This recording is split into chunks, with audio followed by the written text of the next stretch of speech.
Blind Mike Sunday.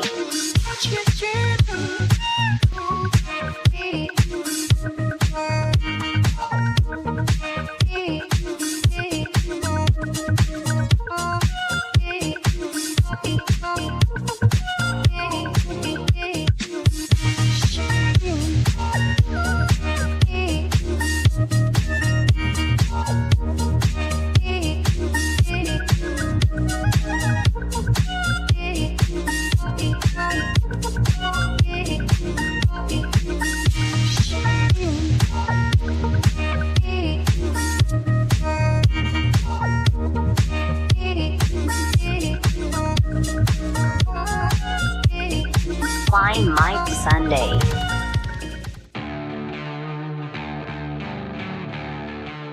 Hello, gearheads and Craigophiles alike. We applaud your wholesomeness like we applaud Blind Mike. And we barely condone your perversions like we barely condone Craigers. But most of all, we applaud you going to blindmike.net for all your Blind Mike perversions. And now for our host, a man who knows comedy like he knows the back of his peenie wrinkles. Blind, I want to name the puppy, Mike Jeri.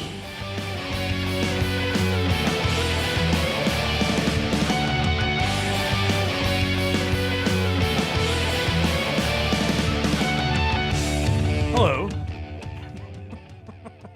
So Electra wrote that intro drunk? Right after the Ojeda drinking game. Might be the most coherent she's ever been. There was one thing in there I didn't know what the hell it was, but other than that, pretty good. Which part? The puppy? I don't know what the hell that means. But Yeah, that was for the sighted folk watching along. There was just a random puppy on the well, screen. now I get it. Now it makes perfect sense. Yeah. This is a direct quote we will start the program with. I can't get through podcasts All right. when Casey Day is producing. That's not what I said. Now, you might think I'm reading from YouTube comments or Reddit. It's not. That was Craig Ironhead Coney This is blasphemous. saying, I can't get through the podcast when I'm not producing. I said I have a hard time getting through any podcast. That wasn't a direct shot at That's anybody. not how I recall. That's just not how you- Daylords, you heard him. That's not true. Blasphemous. He said, only when Ironhead is at the helm is this a tolerable, which is really, Casey Day will take it as a shot at him. Obviously, it's a shot at me. I can't listen to this fucking boring asshole drone on and on about the same things every week. When I'm not on the show, I have 2 children with me that are mine. Shut up. His dates.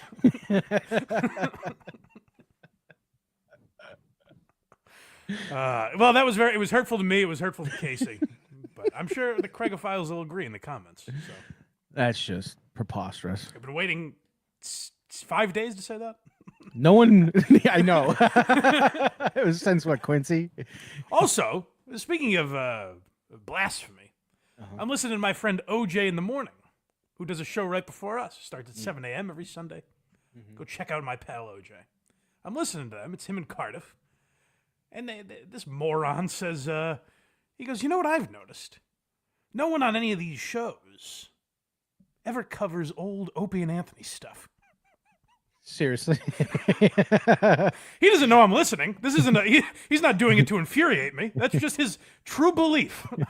No one's, that's a good point, OJ. No one's ever covered old Opie and Anthony. That's interesting. Right. Never. Anyways, it goes to Why You Laughing. This week's episode is Patrice O'Neill's posthumous album, Mr. P.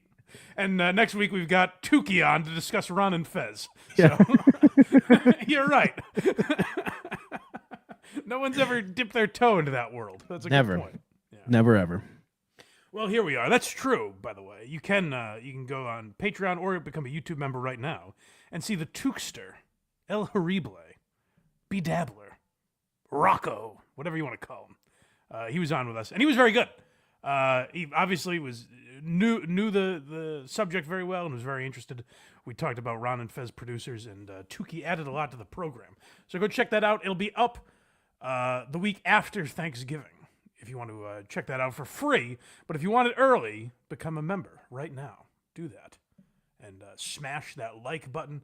Our goal this week is $80,000 because we didn't hit the goal last week. So now we have to make up for last week, guys. Oh, guys, last Sunday's audience is laughing at you guys because now you have to make up an $80,000 goal. We'll get to the goal today, by the way. God. There's a new intriguing figure. This might be the most steel toe we've ever done. I had no choice. He left me no option. That's true. So we'll get to that. But first, I want to get to the news in the comedy world and everything. But most importantly, I want to tell you guys to go to j37shop.com because that's our pal Joe from Virginia, one of the Havre de Grace 6, has an eBay store where you can get all kinds of goodies, collectibles, video games, Blu-rays, electronics, all kinds of stuff you didn't even know you needed. And it is the Christmas season. So he's got a bunch of new products up there, great Christmas gifts. So he tells me. And then I'm seeing, this can't be right. I understand if you use promo code BlindMike, it's now 15% off. Wow. This guy's, frankly, you're losing money not to go to j37shop.com. This doesn't seem right. This guy's out of his mind. He's giving this stuff away. So hurry up. It makes a great Christmas gift. Check j37shop.com every day because he's updating it every day. Make sure this guy isn't lying to me by saying he's updating it every day. A lot of people say that, and they think I'm not going to check. So check up on him every day. Go to j37shop.com. Use my name, promo code BlindMike, for 15% off. Wow. Because Joe from Virginia has gone out of his mind. These deals are so good, they're crazy. j37shop.com. He also supplied the booze for the Ojeda drinking game, which I feel like we need to mention again. He did, yes. Craig was happy to suck down those Miller Lights he was having on Joe from Virginia's dime. Nary a mention of it during the show. That's what happens when you drink booze. You forget things. Craig's just screaming about the libs. I don't think this Ojeda guy, I don't think he knows what he's talking about. Yeah, we know, Craig. That's I why we're enjoyed here. it. I had a good time. That was a great time. He's making some off-the-wall points. Yes, very good. When I was drinking, I was just like, how can anyone say this out loud and mean it?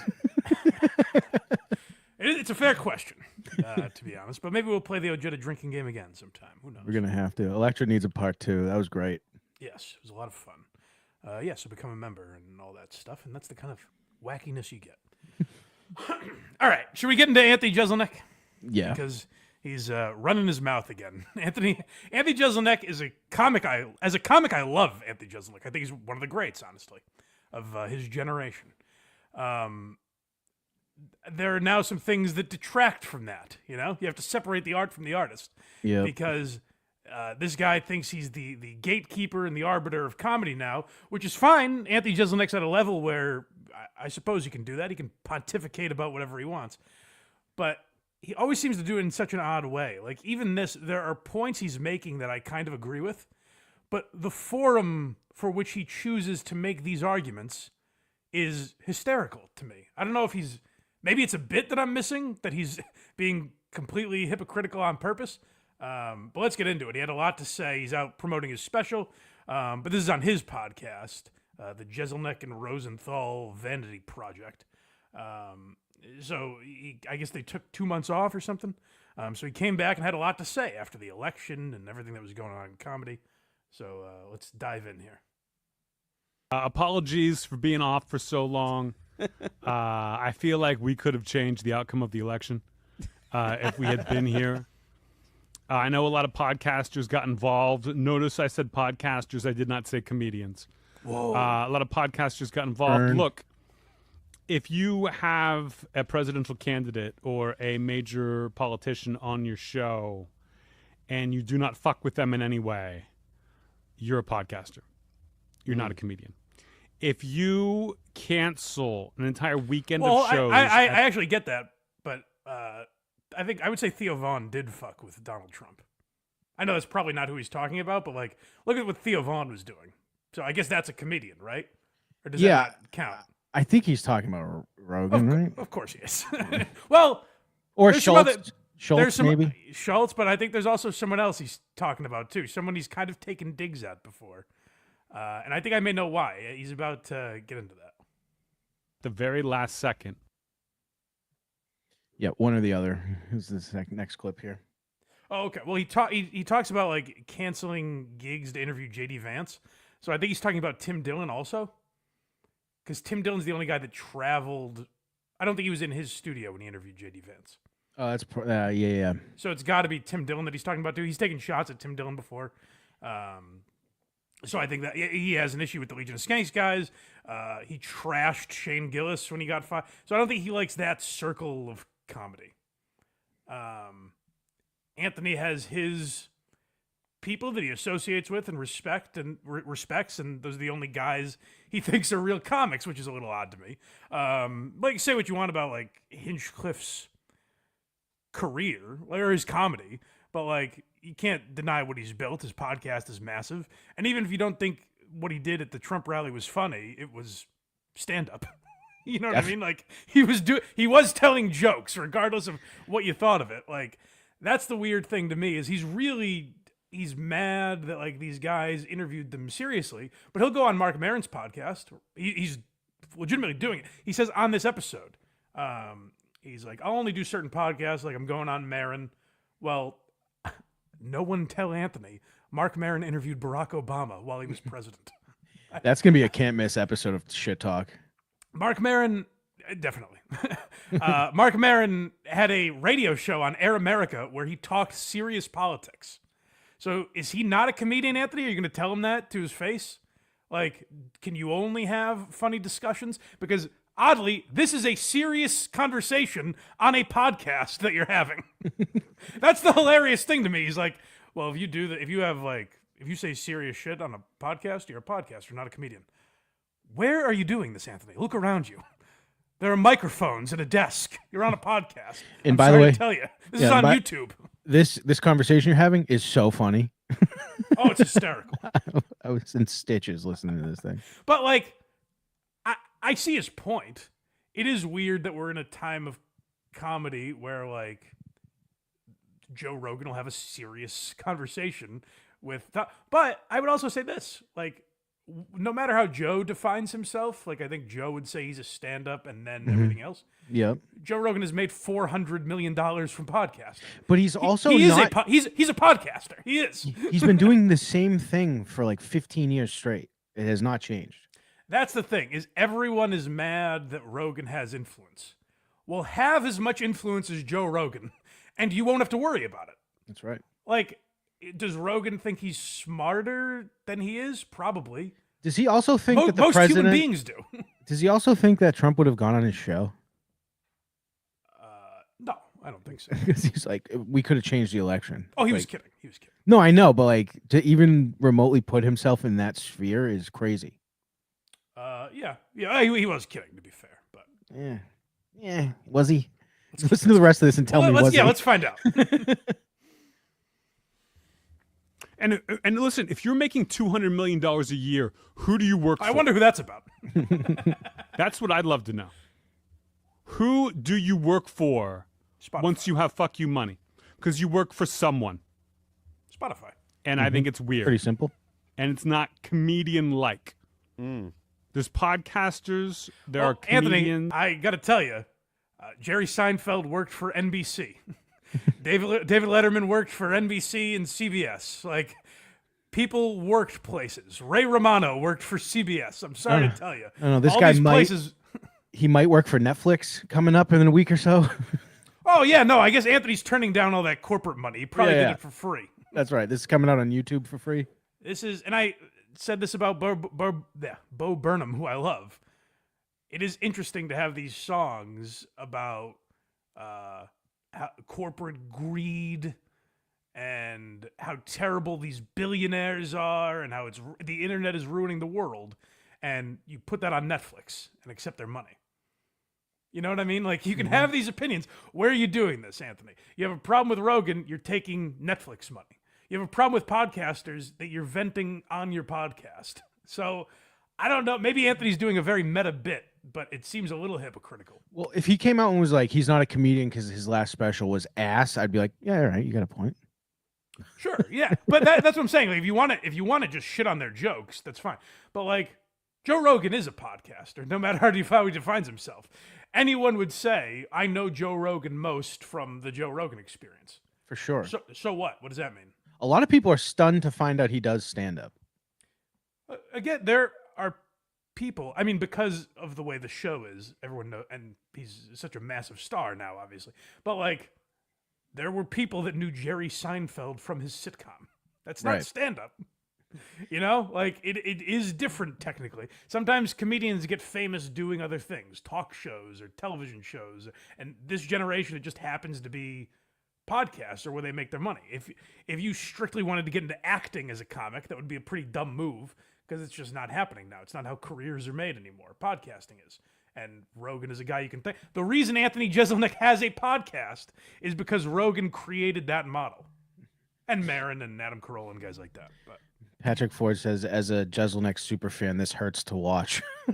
well, I like Jeselnik too, but go watch anything he's done. And again, Anthony, if you want to not be hypocritical about it, maybe a guy who's playing a character on stage shouldn't do a podcast at all. Even if it's comedic or whatever, you shouldn't do a character on stage and then take the mask off and have actual conversations. If you want to be true to the art, man. Because I like Jeselnik too, but every time he opens his mouth in this format, he's dumping on Shane Gillis without having any idea who he was. Right. Completely, like, essentially contributing to trying to tank the guy's career when he got fired from SNL.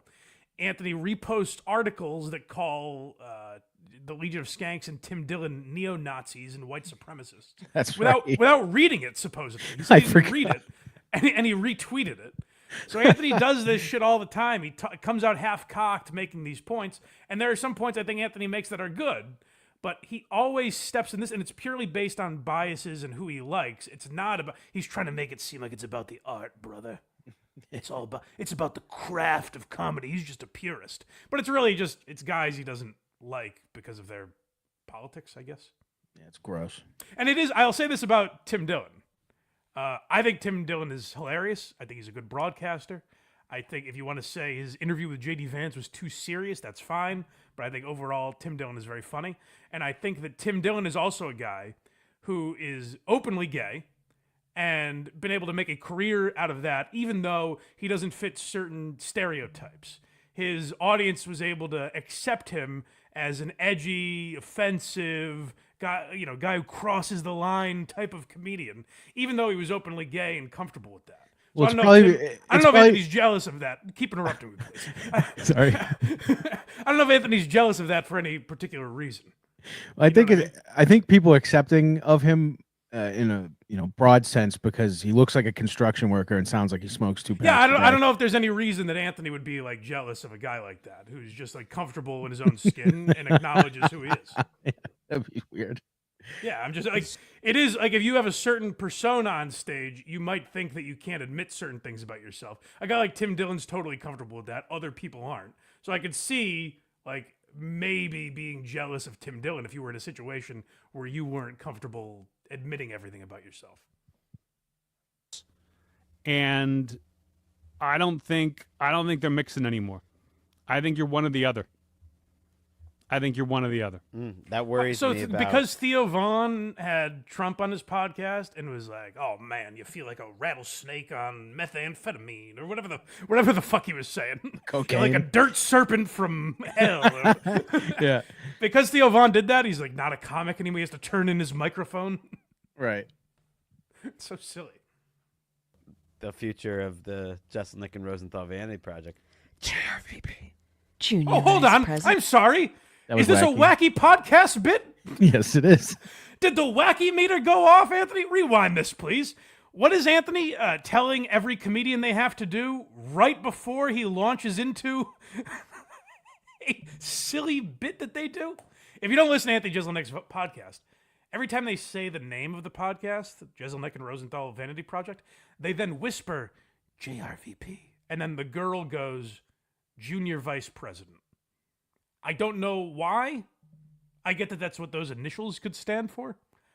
I don't know what makes it funny, but it is a thing that they do on this podcast every time they do a podcast. So again, Anthony, tell us exactly how to separate broadcasting versus comedy before you launch into your wacky gimmick. One or the other. I think you're one or the other. That worries me about the future of the Jeselnik and Rosenthal Vanity Project. Chair VP.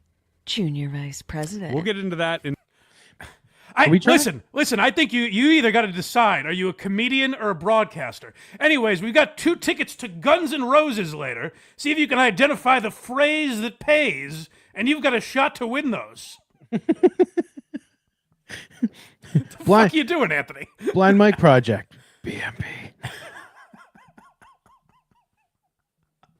Yeah, Anthony's like, hey, listen, there's a dividing line in comedy, and I think some people are taking themselves too seriously.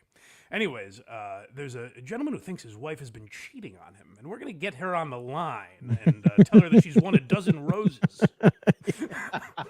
Yeah. Yeah. If you guys, by the way, if you super chat the words Blind Mike Project, we'll whisper BMP. Yeah. Just keep that in mind. Listen, Joe Rogan's just got to accept that he's a podcaster. It is 2 for Tuesday here on the Jeselnik and Rosenthal Vanity Project. It's time for a James game. notes. Fucking cornball. But I can give you a spoiler. I took the word podcaster out of my bio. No! Wow. We're all fucked. What are we watching then? Hey, you know what, Anthony? I did too. Unfortunately, I'm still on a podcast. It's the damnedest thing. Wow. I took the word podcaster out of my bio. I did not, however, stop doing podcasts. I'm hosting one right now. But it's not in my bio, so you can't really tell that I'm doing a podcast. Yep. How insane is this to bitch about podcasting on a podcast? No kidding. At least do it on radio. I do hate I've talked about guys I like a lot, like Stavros and Dan Soder, the guys I'm a big fan of. They bitch about podcasting so much, and they're like, "Oh man, I wish I could. I just hate it. I wish I didn't have to do this." It's like, well, don't do it. What am I listening to? Right. I'm listening to you because I'm a fan of yours, and I think you do good stuff. Why are you mad at me for listening? I don't understand it. It's this weird like guilt they have. Because they think fucking Karl and Lenny Bruce would have called them hacks. They absolutely would have had podcasts. We've gone over that before. Of course. Lenny Bruce would be an MSNBC commentator. No shit. And like, It's just the time you live in. Accept it. yeah. But next we have him talking about Rogan. Or, by the way, don't. David Tell doesn't have a podcast. Colin Quinn doesn't have a podcast. You don't have to have one of these, Anthony. It's very true. And he does that. He's like, oh, well, I don't want to. I don't like pod. I do it with my friend. So does everyone. So, what do you think Thanks, the Legion buddy. of Skanks started as? That makes me feel more welcome. You don't do it with a complete stranger. You do it with a buddy of yours. So we got Rogan now. Okay, so now he's being a little more direct. Specific, yes. Yeah. Of faith. But then I think once the special comes out, I think I'm going to get a lot more requests. We'll see. We'll see what happens. We'll see what I want to go on. I may have gone on Rogan before just to have the conversation. I don't think I would now. Why? So you're a coward? You don't stand for anything you believe in? That's such a weird thing to say. Why would you do this then? Like, I get if you're like, hey, I don't want to go on Rogan because I have certain things I would need to, if I'm going to be on that podcast, I'd need to talk to him about these things that I don't agree with. He would have that conversation though. Of course, no, but how about let me finish one of these thoughts? Sorry. You know how I feel. You know, breathing room. You know how I feel about these libs. Boy, do I. It's one thing to be like, I'm not going to go on Rogan because if I went on there, I would have to have these conversations with him, and I don't want to. It would get too serious. And I'm a comic. I'm a light. I try to keep it light. So I don't want to go on there and talk about the vaccine or fucking Kamala or any of this, RFK Jr. I don't want to get into a conversation with that because it's not really my brand. If that's what you said, great, terrific. But what you're doing is trying to play both where you're a tough guy, where you'll come on your podcast and be like, Rogan's a pussy, Rogan's a hack, Rogan's not a real comic. I will not have the conversation with him because he might make points that make me look silly. Right. That's what you're doing. You're living life like a scared guy, like possibly a guy that doesn't want to admit everything about himself would live. I do like how he's like, yeah, if Rogan asked me on, I don't think I would. Oh, man. It's devastating. Wow. I don't want to go again. He's going on Marin. Right. He'll do that podcast. It's weird. I can't think of why that might be. I still think that's pretty cool that Obama went to his garage. I don't like great. Obama, but that was just awesome. That's great. Yeah. And I don't think Marin is not a comedian anymore because he talked to Barack Obama. Now that fuck montage we played, a little bit tough. That's weird, but still, he's a comic, you know? That's true. We're not going to hold that against him. This is where I love comics. If you've watched this channel long enough, please subscribe and like and share. If you've watched this channel long enough, you know that I like comedians. I enjoy comedy. What I hate is when they talk about like how civilians can't understand them. Oh my God. Or they talk like this and it's like, you have to be a purist, man. It's like, well, you can be a purist and not tell. Again, David Tell doesn't do this shit. No. And there's no more respected comedian than him. So do that or give your opinions on a podcast. But don't do the thing where it's like, I'll never give my opinion on a podcast on the Jeselnik and Rosenthal Vanity Project. JRVP. Whoa! Sound the JRVP meter. Cornball. How mad was Jeselnik that he said that right after he just made that serious point, though? I know. You're going to make me whisper this right now? He Craiged him. Jeselnik's boy, you're really not getting the mood of what I'm saying. Next, we have him talking about Hinchcliffe. Again, he makes some good points here. Yes. He's not wrong entirely. It's the tone. Yeah. I think it was very funny. Again, in a way of not the way Tony wanted it to be funny. And no one mentioned that. Everyone's like, that joke was out of bounds, that he shouldn't have done that. I think that as a comedian, especially, I think maybe in all art forms, or maybe in all of life, the most dangerous time for you in your career is right after you've had a big success, because you get real amped up and you want to do it again as fast as you can. I think he did that. I think he did that roast of Tom Brady and got real high on himself. And again, I'm not going to like point you to the interviews, but like Google Tony Hinchcliffe interview. I don't disagree with 4 this. months. This is correct. Like Tony has a certain level of self-importance. I agree with that. You might call him a bum. Some might. It's fucking insane how out of control his ego is. And again, like you're a performer, you get that out of control ego, ride the wave, enjoy it. I think he did a bad job of roasting. Like if you were going to, like, let's say if Kamala Harris asked me to open up one of her rallies with a roast, which she would never do. Right. Ever. No one would ever ask me. Because I might make like a crib death joke. She's a queen. I'm so edgy. I might say my mom touched me. Whoa, look out for Anthony. Like, Anthony, he's a very edgy comic. He's never once talked about anything real. Like, he'll mention 9/11 and the Holocaust because those are edgy. So Anthony wasn't there. He's not connected to it in any way. It's not real to him. Anthony is an edgy, offensive guy, but it actually is more dangerous. It's a very corny term, but it is more dangerous to do what Tony Hinchcliffe did than what Anthony Jeselnik does. Where Anthony, like everyone gives Anthony Jeselnik credit for being this edgelord. Oh man, you're so dark and twisted. How do you even get away with this stuff? Well, he gets away with it because it's not real. There's not a group for fictional, like the joke in his trailer that he released for his Netflix special is very funny. He said that I don't want to butcher it. It's very funny though. but I realized I was going to get it wrong, so I'm not going to go watch it. I'm sure it's on his Instagram or whatever. But like the person he's talking about in that joke is not a real human being. That's how you get away with it. Right. So, like, if you want to say, like, you're this dangerous guy and you just understand it more than anyone else, well, again, you're not talking about anything real. So don't take a victory lap for that. Or technically, I think what Tony did is also less funny than any of Anthony Jeselnik's specials, obviously. But it is, if you want to talk about, like, edgy, like, what Tony did is technically more edgy than anything Anthony Jeselnik has ever done. Going to a political rally and saying that? Absolutely. Yes. Going on a Comedy Central roast and making fun of Charlie Sheen is not as dangerous as going to Madison Square Garden and roasting politics in a setting that was not expecting it, you know? He was the news cycle for a week and a half.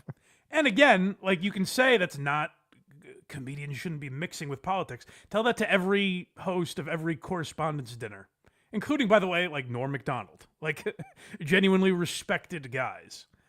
So you can say, like, it's not comedy to do that stuff, but it is. If you want to say, I don't think Tony is 1/10 as funny as Anthony Jeselnik. Correct. I think Anthony's a much better comic. I don't think it's close. But if you're talking about, like, what's real comedy, you can't discount what Tony attempted, you know? Yeah. It was comedy, whether or not you found it funny. It was a miscalculation is all it turned out to be. I have, like, on Kill Tony every week. Now the episodes are coming out from that time. Yeah. And Tony's like, Google it. There are landfills in Puerto Rico that are overflowing. That's what I was talking about. He goes, it's not my fault, you're all dumb. But it actually is very funny hearing him respond to that stuff. But I asked Tony to do that. I think you would want to roast her opponents. Right. Maybe Russia. Not constituents.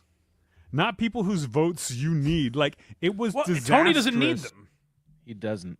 Tony was doing it for himself. This is where people got confused. Tony was doing it for one man, and it wasn't Donald Trump. He was doing it for Tony Hinchcliffe. He got exactly what he wanted. Now, I think maybe, like, Tony started getting death threats and shit that he didn't expect. But, like, Tony did it for the Tony Hinchcliffe brand, and it worked. And I got to say, by the way, to comedians like Anthony, or the people that have canceled on Kill Tony, those aren't real comics. Fuck you. If you called Tony Hinchcliffe scared and bailed on him because he told a fucking Puerto Rico joke, then you're not a real comic. Again, is it funny? I don't know. Like, I didn't particularly laugh at it, but whatever. Is it the right setting for comedy? No, it's pretty weird. But he tried something and followed through with it. And then these comics bail at the last minute. Like, look at Tony's guests the last couple weeks. I think there were a couple last-minute phone calls made. Yeah. Wow, Tyler Fisher back on for the second time in a month. You know? I think there were some panicked phone calls because people started bailing. So I'd like to know who those comedians are, because those, to me, are the not real comics. Those are the scared little pussies. Pussy boys, as my friend Stuttering John would say. From a like, of what you chose to joke about. Like, he just did a stand-up set thinking it's like the Tony Hinchcliffe show and just made everybody mad at him. I think it was a terrible venue to do stand-up. Yeah, it was a weird venue. Yes, he tried something. That's something Anthony would actually be scared of doing, and Tony tried it. Now, maybe Anthony would wisely be scared of it because it wouldn't be great for Anthony. Like, it would be a weird setting for Anthony to do comedy. Again, the character of Anthony Jeselnik shouldn't be injecting themselves into politics. It's kind of weird that he's doing it now on his podcast. He missed the boat. But, like, that would be weird for I wasn't, when I heard that Tony Hinchcliffe was on that rally, I wasn't like, what? It didn't blow my mind. No. I was like, oh, that's kind of, it seems like a weird setting for comedy, but that seems like something Trump would try. Well, I mean, he was doing it in front of, like, all our parents and grandparents. That was the audience, basically. Yeah. And again, he did it for one man. He did it for Tony Hinchcliffe. He didn't do it to get Donald Trump more votes. Right. He did it so a few more people would watch Kill Tony and be like, who the fuck is this guy? And you know who wasn't upset? Puerto Ricans. Right. It was everyone else. Yes. Well, no, it wasn't it. No one was upset by it. Everyone was fine. Everyone on the Just news. pretended. Yeah. He acted like he was just doing stand-up at Madison Square Garden, which he was not. No one was laughing, which I thought that was what you were going to say. Was he is there to, in theory, make people laugh, and that wasn't really working either. I think they were confused. They were like, "Why is he saying these inflammable things, whatever, that are going to like hurt our chances?" I think a lot of that rally was hurting their chances. But again, it did not matter at all. Do I think it's cool to open up a Trump rally? No, I do not.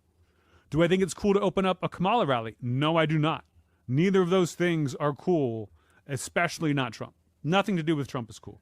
And I think he did a bad job of being like, I'm going to kill with these edgy jokes. You're not there for that. Well, again, I kind of You were agree. there to- Like, I agree with the sentiment of it is weird that we live in a time where people are like, Trump people do this. Kamala, they call her Mamala and say she's a queen. But Trump people do it in a different way. They're like, he's the fucking man. Like, they talk about him like he's a god. And that is weird that we live in a time where we're doing that with politicians. They're all fucking crooks. They're all stealing from us as best they can. So none of them are cool. I agree with him. But when he says, like, especially not Trump, That's then right. It's like, oh, this is because you didn't want to vote for him. I was That's like, what this is. he was towing the line of what to say. It's not cool to open up Kamala or Trump. Especially Trump is the problem. Well, why especially Trump? Why? You know what I mean? Like, why? I feel like that's where it would work more anyways. Definitely. You don't think Marin would kill at a Kamala rally? The fuck is wrong with you people? It's just 20-year-old girls. What the fuck is this? Roast like Minnesota, and you did not do that. You roasted Puerto Rico, who's having a hard time. I love Puerto Rico. I love Puerto Ricans. Good for you. So that was my take on that. He called Louis J. Gomez a white supremacist, so I don't know if he loves all Puerto Ricans. Yeah, I think he's nitpicking, as they say. Yes, perhaps. Was that it from Anthony? Yeah. Yeah. So Anthony took his shots at the boys, and again, I think he makes some points. I don't think it's cool to be involved in politics.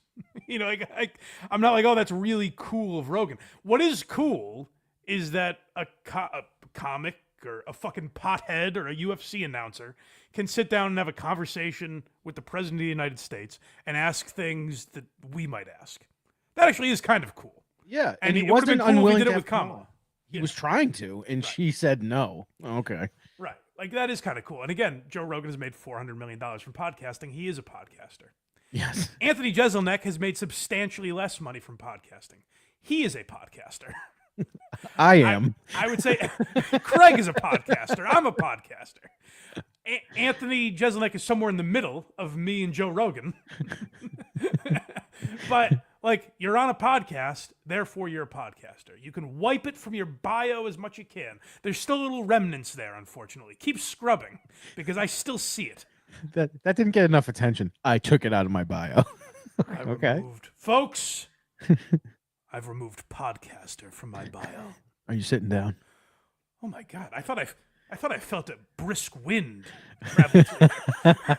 I thought there was a chill up my spine. So Anthony Jeselnik wasn't the only one giving Rogan the business this week. Nope. The ladies on The View, also comics, Allegedly. started going after Joe Rogan. Listen, do I think Joe Rogan is the best comic on the planet? Certainly not. I don't think he's one of the all-time greats. I think what he's done for comedy is tremendous and as impactful as anyone who's given comics a platform, including Johnny Carson.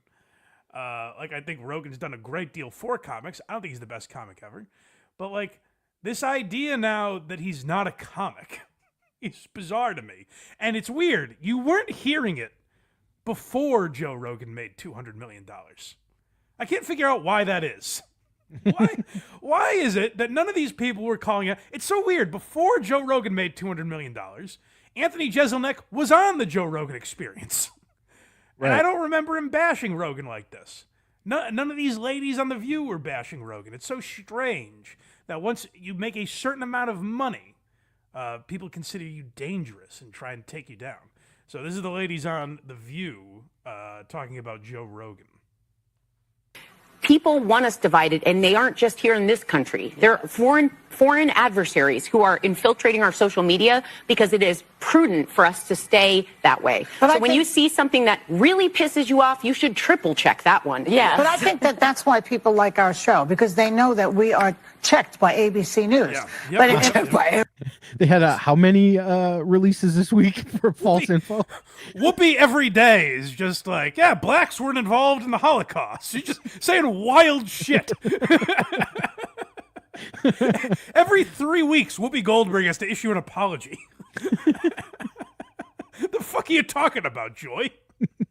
everybody. Yeah, I mean, if we're wrong, we have, the legal note here. The human legal But Hey, in my, You ever heard of young Jamie? Bitch. He fact checks himself.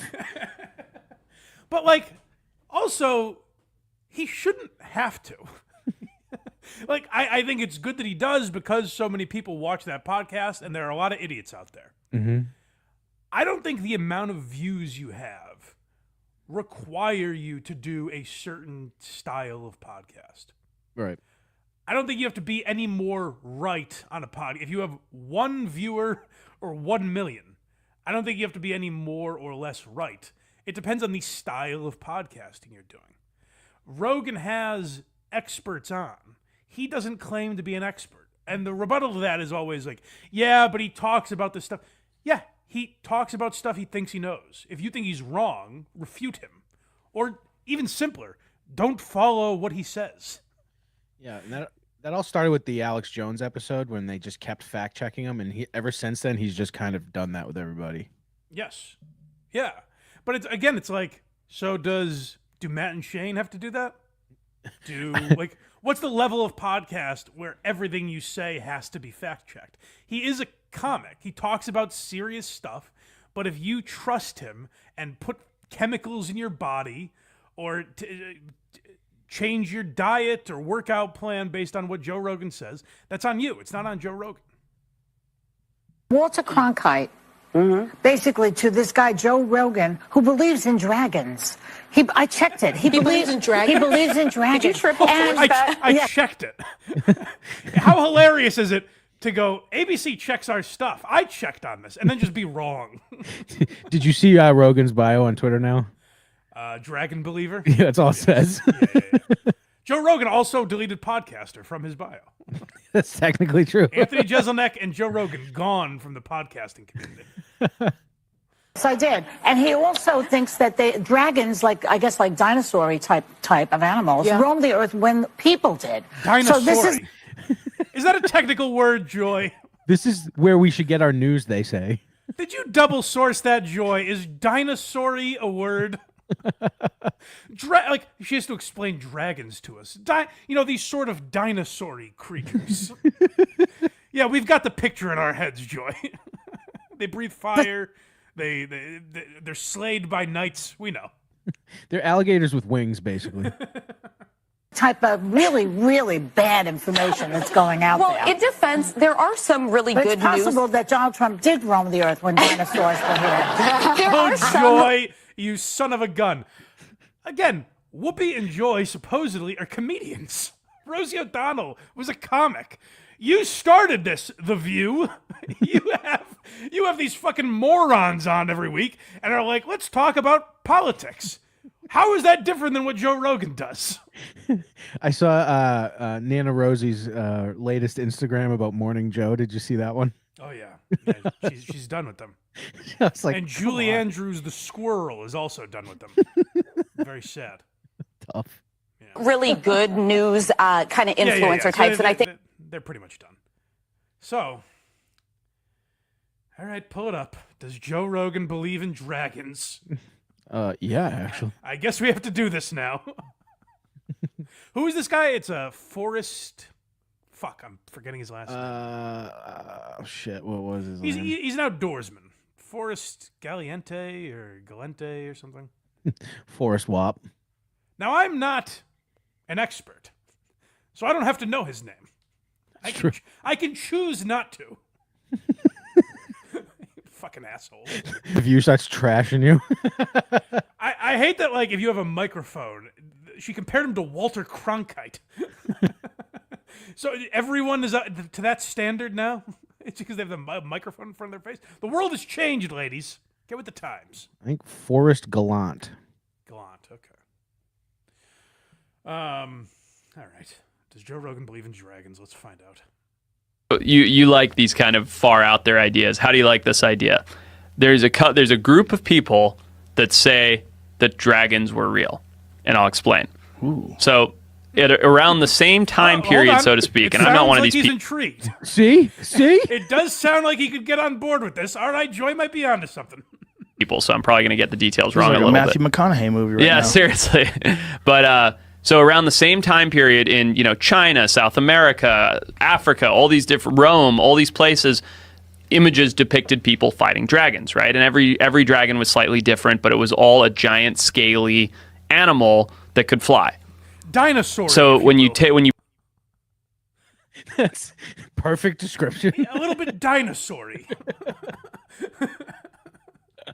break that down, you think about the fact that large birds had a hard time being fossilized because their bones are so porous, right? So because bones, they have like hollowish bones, they break down very easily and they don't fossilize. So the group that says this, basically they're saying the evidence is the reason there's no fossils of dragons is because they had bird bones and they were actually very delicate animals.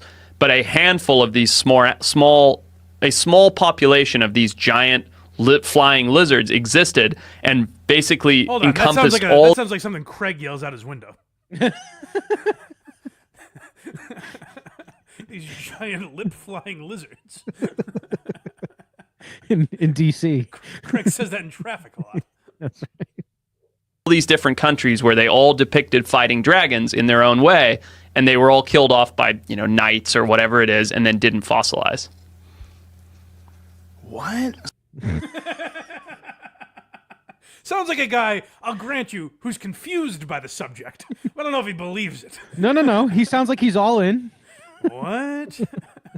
All right, let's continue. Let's find out if Joe Rogan believes in dragons, which is such a ridiculous thing we have to look into now. It's so funny. Like, people still quote, like, the ivermectin stuff. Oh, I and know. It was proven that Joe Rogan was right, by the way. Chris Cuomo is coming out and said he takes it now. Yeah, it's so crazy. And they're like, it's horse glue or whatever they call it. It makes jello. That's why we don't trust you, Joy. And we also don't trust you because you make us do this. Now I have to find out if Joe Rogan believes in dragons. This is her fault, everybody. Yeah. Now, are there any stories of dragons, like written, like in the times of people that they actually had the written word, or is it Forrest, just depictions? tell me a story. Here, tuck me in, please. Do you have any dragon stories? And we're like, this is a newsman. He's our Walter Cronkite. We need to trust him. No, Do you have any not my dragon field. stories? He says it like a 5-year-old. Hold on. Too. I forgot about this part. He goes, do you have any dragon stories? And the guy goes, listen, not my field of expertise. That's his immediate response. They actually had the written word, or is it just depictions? I don't know. Not my field. That would be interesting because, like, are these depictions like ancient accounts told by generation after generation, like passed down? I think so. I don't know. I don't know anything about dragons or whether it's real, but I think it's interesting to think, oh, well, the science supports that if there were flying lizards, their bones wouldn't have fossilized, and these have been passed down, stories that have been exaggerated and passed down from generation to generation. And some of them breathe fire, but some of them don't, depending upon which culture it was significant to.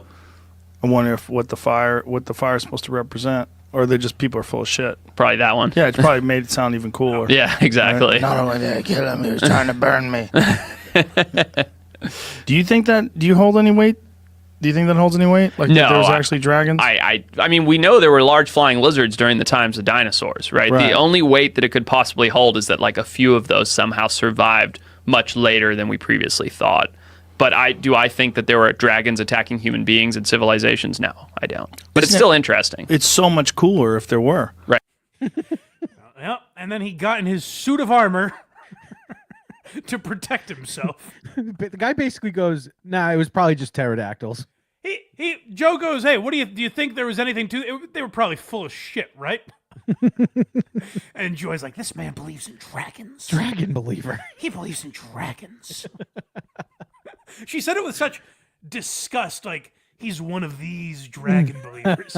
Like Joy, like one of them comes into Joy's life every day, and she's sick and tired of it. Where did Joy find that, do you think?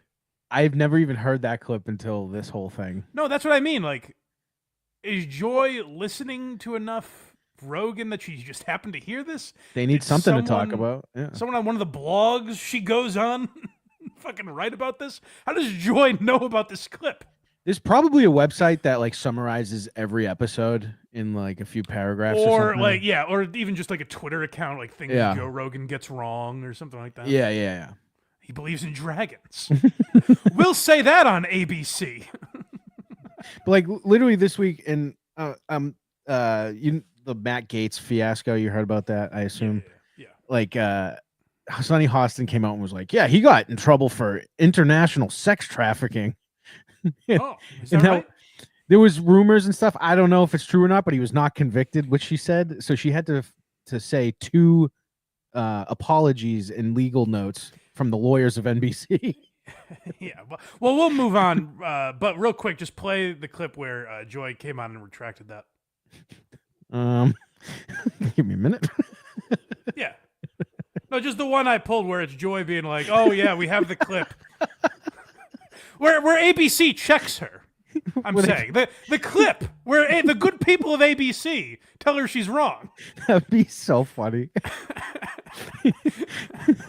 Joy has to come on. He doesn't believe in dragons. I'm sorry. Turns out knights in shining armor might also be a hoax. No, I'm sorry. He said it'd be cool, but he isn't really sure. That would be something, he said. It'd be a lot cooler if there were. He just starts quoting Dazed and Confused. Yeah. I got some super chats here. All right, let's catch up on those. Darth Nugs gifted 1 Blind Mike Project membership. Thank you, buddy. And if you are a member, you can get that Tukey episode early. You can get early access and bonus episodes of Why You Laughing. And if you're a member on Patreon, you can join us for Quincy and other possibly copyrighted stuff that we do. So you're going to want to check that out. Box Eating Dad, $2. Nice bike. Explain yourself. Nice bike. There's a spin bike behind me, and I'm fat, so I think that's a joke. Hey, kids, look what I've got. Nothing brings in kids like a Peloton. Oh, a stationary bike. I'm sorry. Yeah. Oh, okay. I was picturing one with streamers on the head. Streamers and a horn and a bell. Tone 5, CHF 5. I don't know what that is, but it says for the goal. Oh, thank you. Yes. That puts us a tick closer to our goal of $40,000. No, I'm sorry, $80,000 today, because you guys didn't hit the goal last week, so we had to add last week's goal to this week's goal. And the early November crew is laughing at you guys. This late November audience, the early November guys are making a mockery of you. That's right. And Pat Ford, $2, definitely doesn't have anything wrong with him. Good morning, Admiral's Army and Saul's Soldiers. #skull. He's a sick man. Don't acknowledge him anymore. He's got an illness. He's sick in the head. he's got a sickness. Sam V, $2. Best Hackverse Discord. Join Discord. Spurgtopia now. All right, go do that. We'll be used in some. We're going to be used in some horrible video. If you can decipher what that was, that's the Discord for you. Adam, $2. Blind Mike Project. BMP. Yeah, it's not a hack bit at all. That makes you definitely a podcaster, Anthony. That's right. Darth Nugs, $5. Jeselnik hates the fact that Rogan would kick a hole through his chest like a Clydesdale horse. That's true. It's a tough world to get in when you want to be like the cool, edgy, arrogant guy. A little weird to get into podcasting because that curtain might start getting peeled back a little bit. That's right. And lastly, we have Dawn Fried Chicken, $5. Hey, Craig, thanks for taking my daughter Christmas shopping. But why did you buy her Victoria's Secret lingerie? That's odd. Was this meant for your girlfriend or something? You'll admit. Well, yes, it was, sir. And it found her.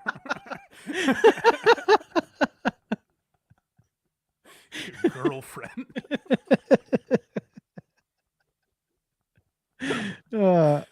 How great would it be if Craig was dating? Like, this is my girlfriend.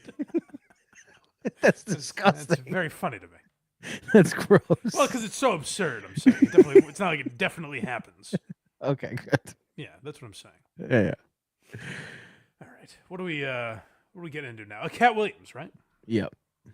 Katt Williams is teasing us a little bit.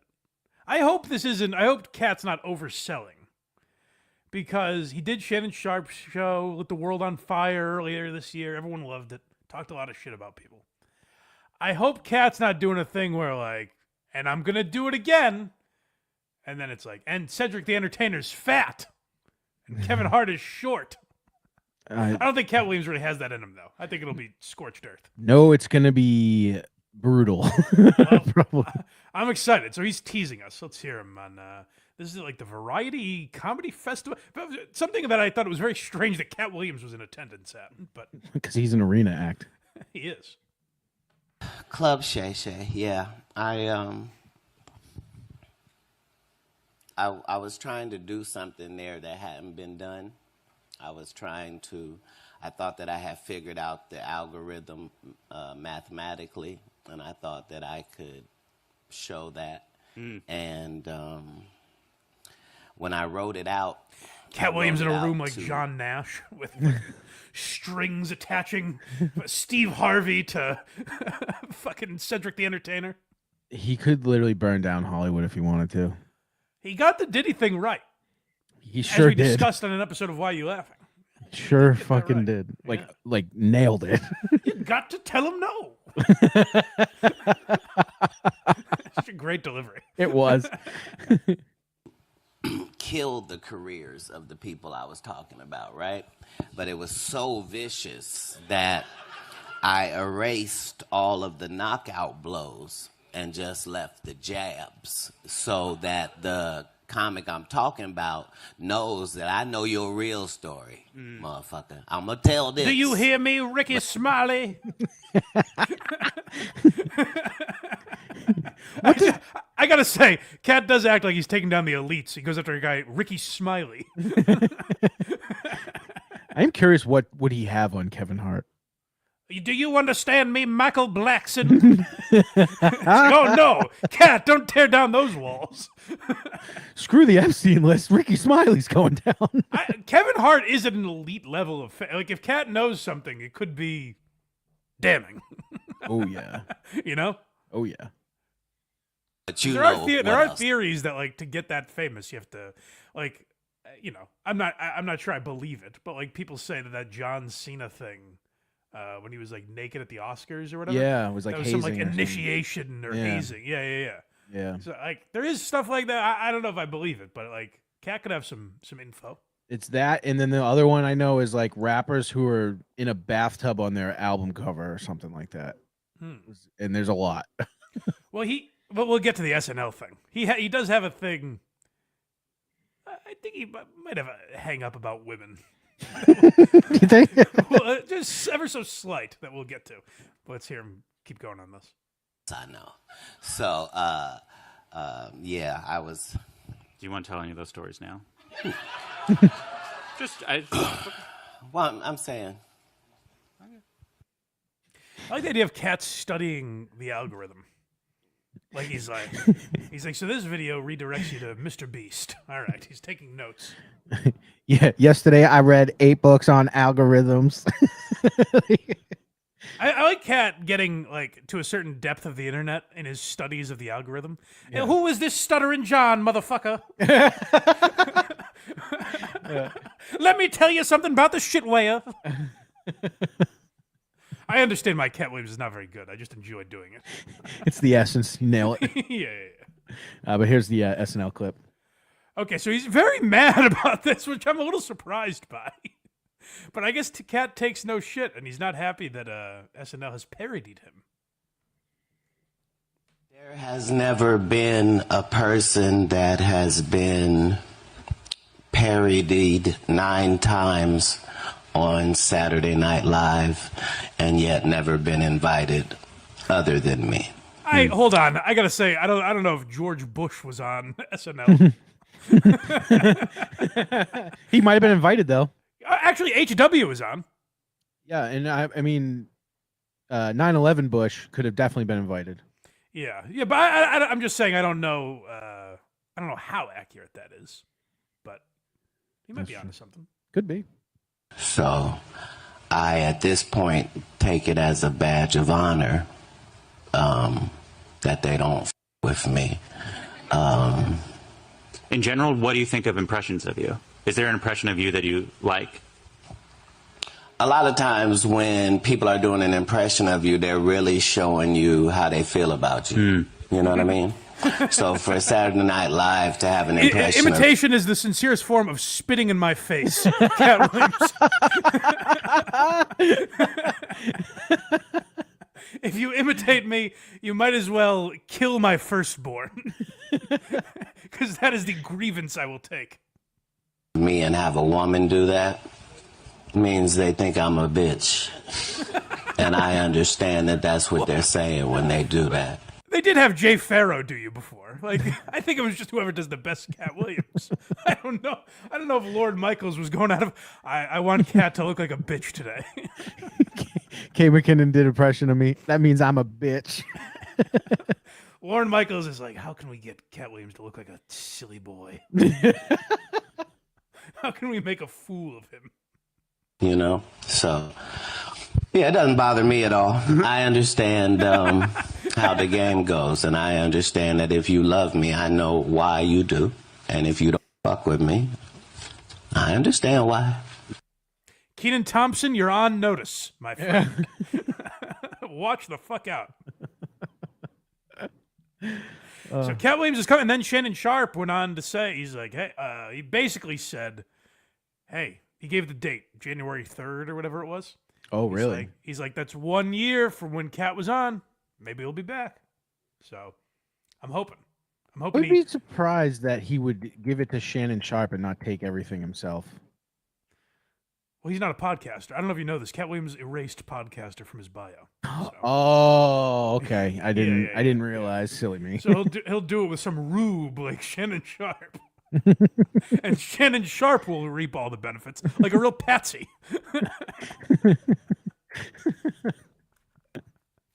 I like the idea, like, Anthony Jeselnik is better than all these people, as Joe Rogan is just looking to get rid of money by opening a second comedy club. He's like, just how can I write some of this off? Is he opening another one? He mentioned possibly Nashville, and he talked about a theater in Austin. So possibly. He also said he wants to open one in like the heart of like hipster Brooklyn, which would be pretty funny. That would be great. Yeah, but we'll see. All right. So we talked about Matan Evan last week.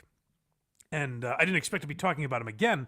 But as I mentioned, his episodes come out, I think, like while we're doing this show or right after. So after last week's episode, I just said, oh, Rick Glassman was on Matan Evan's show. I should check that out. And it went exactly as I expected it would. Because I like Rick Glassman. I think he's very funny. And he's also a bit of a troll. Like, he has people on and does bits and kind of fucks around. So, to me, this went exactly as I expected. But the reason we're talking about it is then I looked at the comments and people were like, fuck Rick Glassman. Fuck this guy. And I was like, oh, is it not clear? I thought Craig was a good decider here because I don't know how into Rick Glassman you are. Mm-hmm. So I was like, let's find out. Maybe it's not clear. If you don't know Rick Glassman, maybe it's not clear that he's doing a bit. So we'll see some of his interaction with Matan Evan. I thought it was perfect. And I think like Matan, for his show to be successful, kind of needs guys like this to make it interesting. So let's hear from these boys. Hello, everybody. Welcome back to the podcast. For today's guest, we have Rick Glassman. Welcome in. Now you can come in, see right there. And for the co-host, welcome in, Mike. Welcome in. Hey. How you doing? Thanks for coming. Please, in case anybody doesn't know you, just introduce yourself. Tell them a little bit about yourself. Can I have my water? Oh, no, it's not allowed. No advertisements. You want me to bring you something to drink? All right. I'm sorry this couldn't work out. You need the water. It's that important. Sorry about it, yeah. Just put it where you found it, please. I'll allow it if it's contingent. If the interview is contingent on that. Yeah. they're trolling each other. Right. And like I think as the interview goes on, you can tell Matan's kind of enjoying it. I think he wants that back and forth. But then you look at the comments and they're like, look at this fucking diva. I mean, just wait. It's an hour, Rick. Have the water later. It's very funny to me. I mean, it was pretty obvious he was playing into that right there. Of course. I thought so. But it's so funny. People that watch this Matan Evan kid troll everyone don't get trolling. It's hysterical. Well, I mean, like later on in this interview, Glassman's playing more like real. Yes. So maybe that's where they got hung up, I guess. Yes. But I guess if you don't know Rick Glassman, you don't know he's fucking around. But he is. And like he even got things out of Matan where he's like, Matan Evan says he's a 17-year-old. And Rick, later in the interview, he gets him to say he's 17 and he questions his age. And Matan's like, why don't you believe that? And they get into it. And then later in the interview, Rick goes, so you were born in whatever year? And Matan goes, no, 2003. And Rick goes, oh, really? He goes, so that would make you, what, 21? And he goes, and Matan goes, no, a lot of people think that, but it's not true. Which is a very funny answer. It's a very funny cover-up to be like, no, actually the math is wrong on that. All right, so let's hear some more. Anybody who doesn't know you, you're a half black, half Jewish, quarter homeless, autistic, blind, disabled comedian. Which out of those is the most difficult to deal with? Same again? No, go ahead. Which one is out of those is the most difficult to deal with? I don't know. I don't look at any of those things as. I mean, I don't know. I don't really understand the question. Like, so when you wake up one day, maybe which one is the hardest typically for you to go with day to day? I guess, I could answer your question most honestly without choosing from your silly multiple choice. Right now, the obstacles that I've been feeling, and I'm grateful for that this is all it is, but I've been feeling a bit lonely. No, but that wasn't part of it. It was mostly about... What do you think half black, half white means? I didn't say half white. What's the other half? Half Jewish. Did you just laugh or did you clear your throat? No, I went, yeah. Like, disgusted. At no what? laughing, no clearing. You're disgusted at the half Jewish? Yeah, go ahead. There it goes, whatever, man. Next question.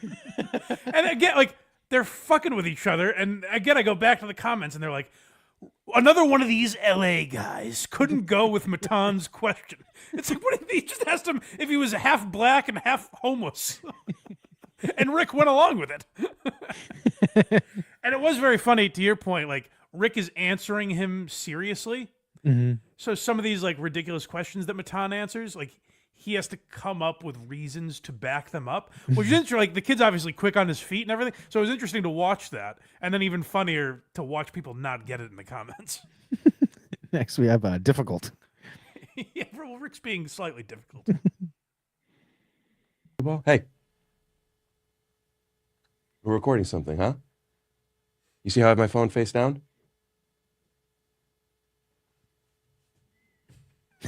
No. Don't put it on the floor. Hey. Hey, man, I could leave and you could edit out everything. That's not cool, because then I need at least 40 minutes for an episode. All right, what's the next question? If you leave now, I'm cutting out the podcasting you said in the beginning. That's fine. You don't care? You're trying to be difficult because you're not doing yes ands. Be a cool guy. I'm not doing what? Not doing yes ands. I'm sorry, you want to tell me what character to play? I'm coming in here, you're fucking with my water, you're touching my phone, No, you're I just asking didn't me want it on the questions table. about... You put it on the table. I just didn't want it there. How much research did you do about me?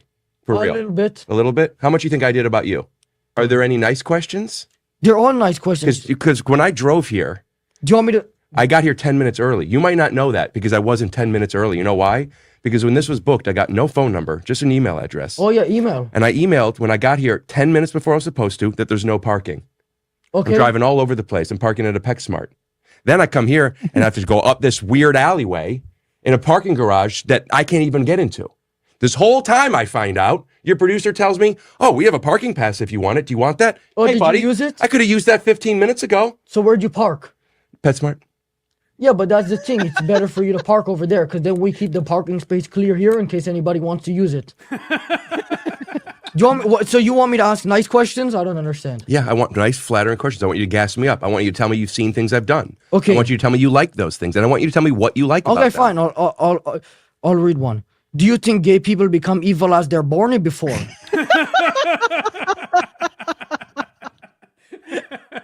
Oh, the chat is so fucking stupid. I don't get how they don't know what's because Rick is taking it so seriously that it's and he even says like I've done research on you. So playing into this kid like a real interviewer is very funny. I don't know.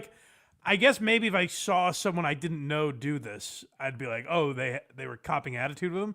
But I think if you listen to enough Rick Glassman, you're like, oh, it's so clear what he's doing. Yeah. Even if you don't know him. Right. It's just obvious. Anyone in their right mind would have left this fucking interview. Well, that's the thing is like, that's how you know he's fucking around. He's like, he keeps threatening to leave, but he was there for, I think it might be his longest interview. He was there for close to an hour. Especially after this next part. Okay, if it was real. Yes, yeah, good point. If you have something set up that's going to get me wet, buddy, don't get me wet. Don't get me wet. I'm serious. Hug. No. Hug. Buddy, hey, Hug. hey. Hug. Hug. Hug. Hey, you're in my space. I'm going to give one warning. Hug. Give him a hug. Hug. Give him a hug. Hug. You better give him a hug. Hug. Don't get me wet. Hug.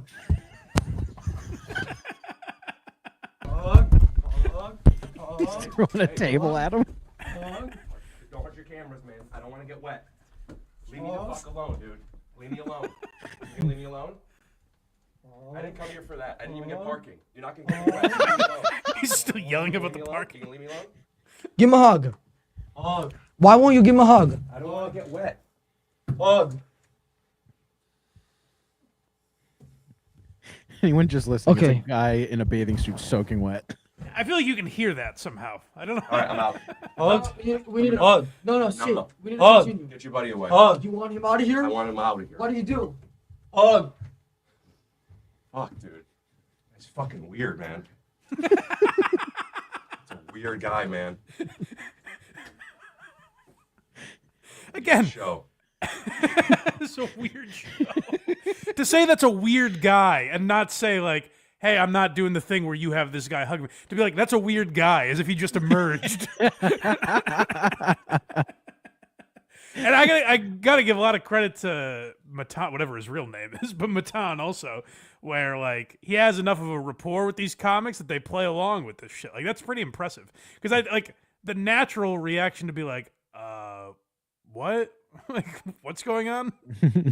So for all these guys, like we played a clip of Sal Volcano too. Like Sal completely, Ari attacked him.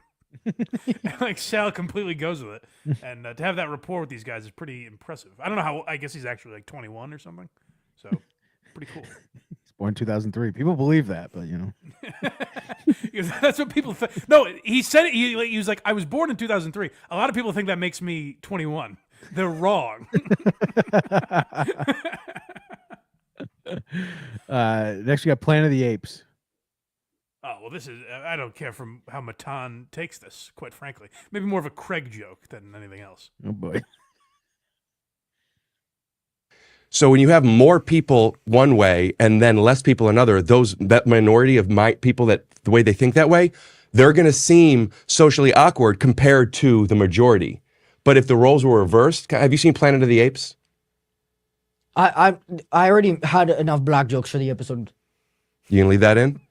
Oh yeah, I don't edit stuff out. But I've seen so many. So are you still interested in my answer? That was so funny. It's perfect. Edit some right after that. People are like, fuck this Rick Glassman guy. But that's what Rick would do on his podcast. Mm-hmm. Next we got Chemistry.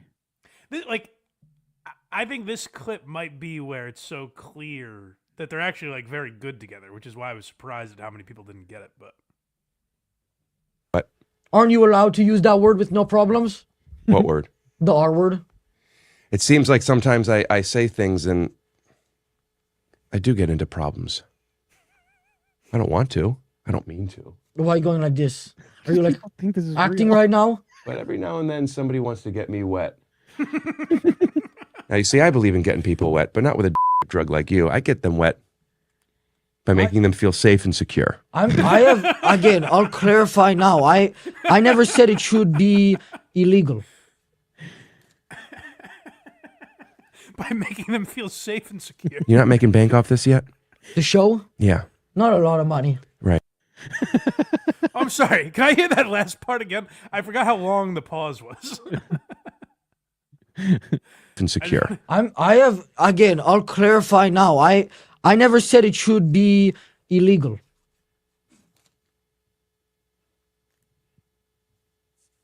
You're not making bank off this yet? The show? Yeah. Not a lot of money. Right. I don't get how it's so crazy to me that anyone was like, fuck this guy. Another LA douchebag. But then here's how the internet goes. It's like they were actually trolling me and I believed it. You know what I mean? It's a never ending. Everyone's trolling everyone, so you never know what's real. But Yeah, Philo in the chat says the dude in the burqa makes this all twice as funny, which is true. It's just a guy in a hood just sitting there with no mic. yes, this might be Mike. Maybe. There is a guy that just like sits there ominously and stares. And steals his phone. So yeah, Matan Evan is doing some good thing. Probably has an episode dropping as we speak. So check out Matan Evan. Very funny. We got some more super chats here. Well, let's hear him, Craig. Tone 5 CHF. It's Swiss francs, Kreger's, also Blind Mike Project. Blind Mike Project. Oh, good. Thank you. Yeah, let's start doing that now. I forget it every time you do it. Excuse me. BMP. Next we have, all right, the next 5 are from the same person, all $2. Okay. Just so you know. Chris Primer, G O A L exclamation mark. What's that spell? Goal! And by the way, that reminds me, go to j37shop.com. Help them hit their goal. That's right. With by buying Christmas gifts there, I guess. It hasn't made it clear to me what their goal is, now that I think about it. Just to sell stuff. Yeah, j37shop.com. Use Blind Mike. Promo code Blind Mike, my name, for 15% off. The goal is to clean out the store. Yeah, go do that, guys. All right, we got 2 things left. Yeah, let's talk about the Opster real quick, I guess. Yeah, the last one's very long. I have to defend this ninny yet again, even though he claims I humiliate him on this show. This son of a bitch, Karl, he starts, who I thought I was the co-host of this show, but I guess I'm just his dim-witted sidekick. He started WATS the other day by playing clips of me from KMS years ago. Mm-hmm. It was. Do you remember? Like, I tried to do like a Kirk impression interviewing someone, and I just completely fucked it up. This is very early on in the show. On KMS? Yeah. We played the clips on the show, so the clip that Karl played is just me, Kirk, and Steve reacting to it. And then Karl played this. It wasn't like one. It was like 10 clips, and he plays it, and I was like, "Yeah, no, the clip is us reacting to it. I've done this already. I'd pull the clips for you." He's like, "Gotcha." I'm like, "No, I would have told you where it was if you were looking for it." He's like, "Oh, you're gonna hate me for this." I was like, "I don't understand. I knew it was broadcast. I don't get it." You did this already. Yeah. The clip is us making fun of me. Don't you hear it? And then he's setting it up. He goes, "Now that voice you hear is the producer Steve Robinson." And I go, "Yeah, I know. I have the guy's phone number. I know him. I could get him on to do this with you if you want." You want to have Steve on? I would actually love to see Steve on Who Are These Podcasts? He'd be, I think it would be, I I think there's a certain angle he would take, a certain type of podcaster he might go after. Yeah, I think so. Yeah. But yeah, Karl was like, "Oh, Mike's gonna be pissed at me." I was like, "What are you talking about? I've done this before. I'm doing it in the clips. I'm making fun of me." But his point was that I guess I've been taking shots at him. Meanwhile, I get called every week in the comments a Karl bootlicker, and here I am, bending and spreading yet again for this guy. Here I am defending this asshole once again. We got Opie versus Karl. Yeah, so Opie, now I sent you this clip before these socials. I saw this clip and my instinct was, let me defend my buddy Karl. Meanwhile, he's hatching schemes to embarrass me. I don't know who Karl is. I like how Karl calls you. Already. Whoa. You played way too much. We already have our first lie. Opie's been making videos about Karl, responding to Karl for like 6 years. He doesn't do it directly. He's always like, ooh, what? What is this guy? He does a I hate these haters, man. They've never accomplished anything. Meanwhile, he's on a stream with like 30 people. Why is that always the angle people take is, I don't know this person? I don't even get it. Because it doesn't mean anything. There are massive celebrities who I don't know. Like, we live in a time where there are people with millions of TikTok followers who I wouldn't know their name. Right. It doesn't make them less known because I don't happen to know their name. So the gimmick of like, who is this guy? I don't even know him. Well, now we live in a time where you could not know someone and they're actually way more successful than you. Yeah, well, if Mr. Beast was making fun of you, Mike, and you didn't know who he was, you would find out, I think. Mr. Who? Mr. Monster? What is his name? I don't even... Mr. Dragon or something? I don't believe in him. Yeah. A loser. There's a lot of people calling me a loser, but he's doing his show from his basement in Rochester, and you do yours. Opie's like, hey, Karl, get in line, pal. A lot of people think I'm a washed-up has-been. Beach and on top of Manhattan. Yeah, I don't have time for people.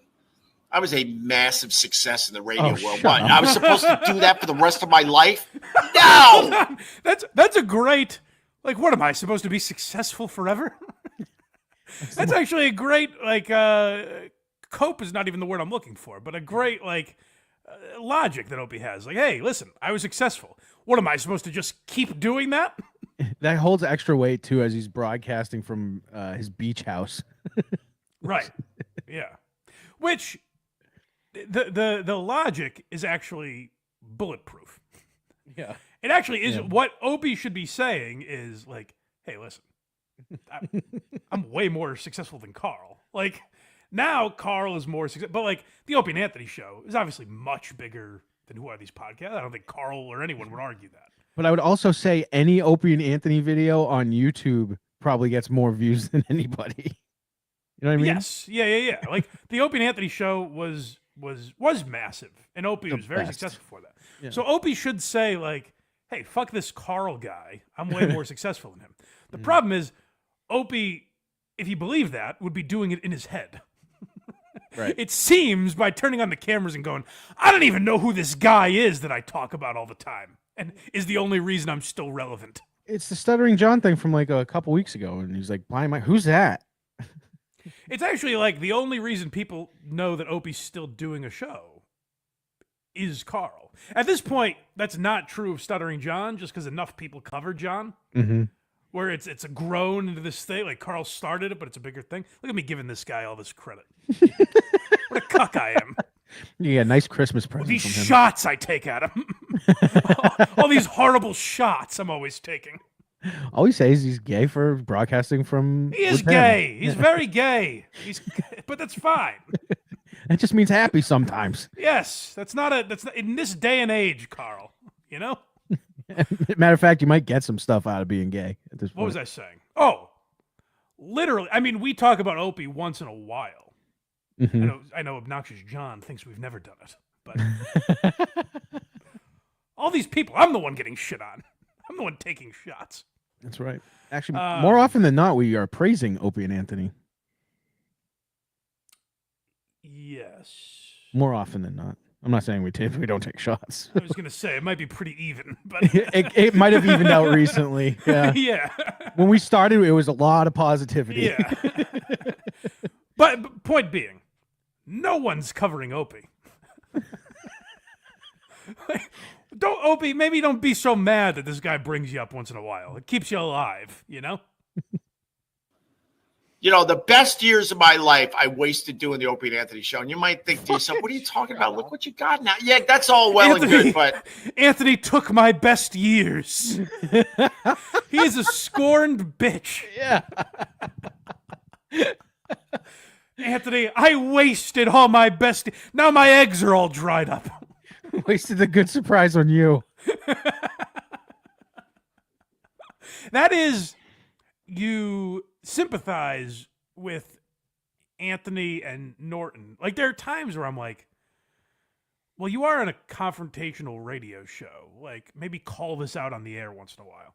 Mm-hmm. But then there are times you sympathize with them. Who wants to have that argument?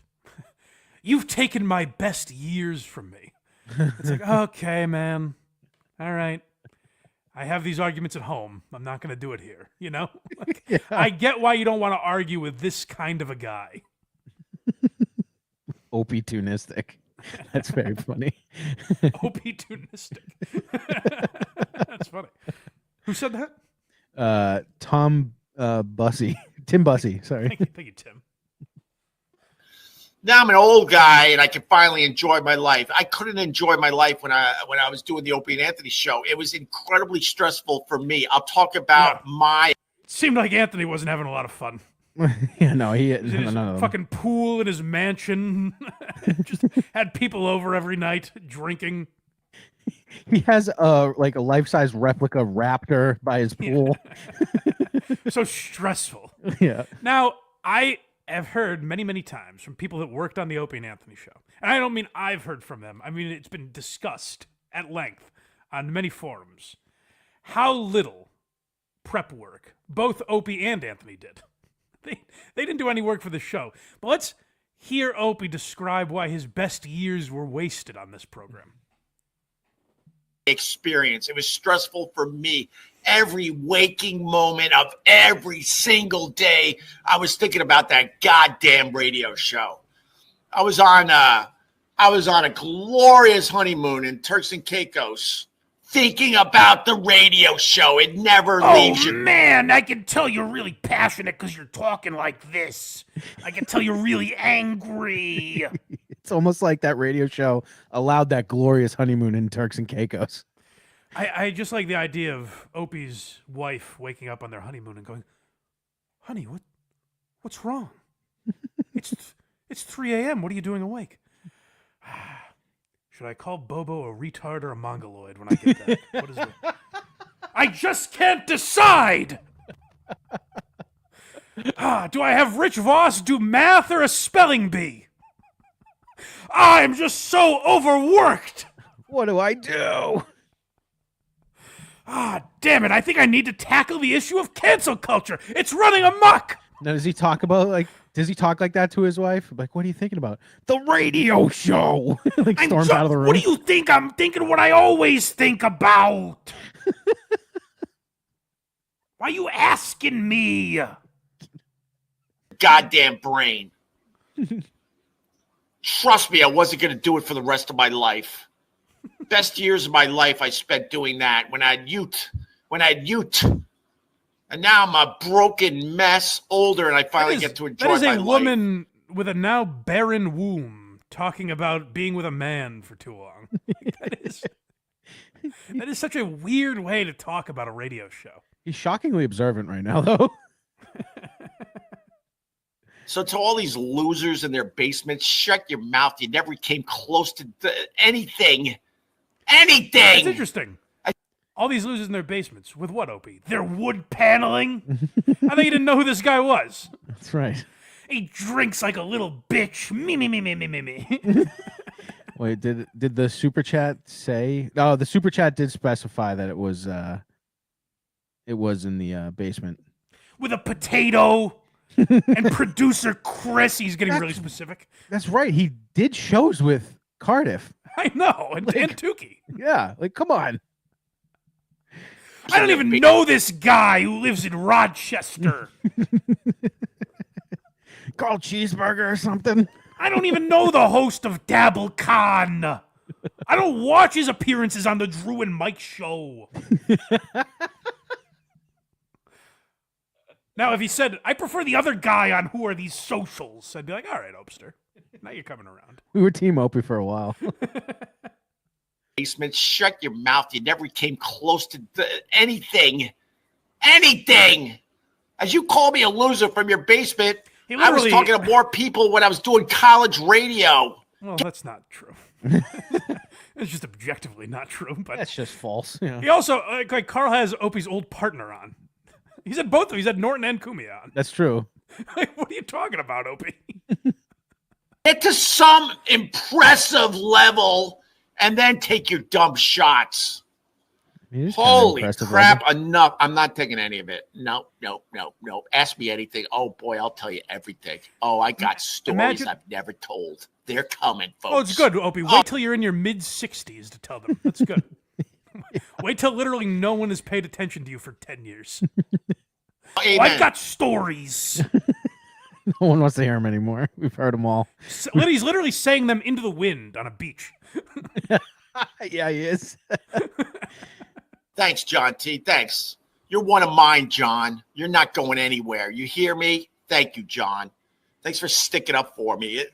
When I hear about these people, I'm like, what are you talking? What?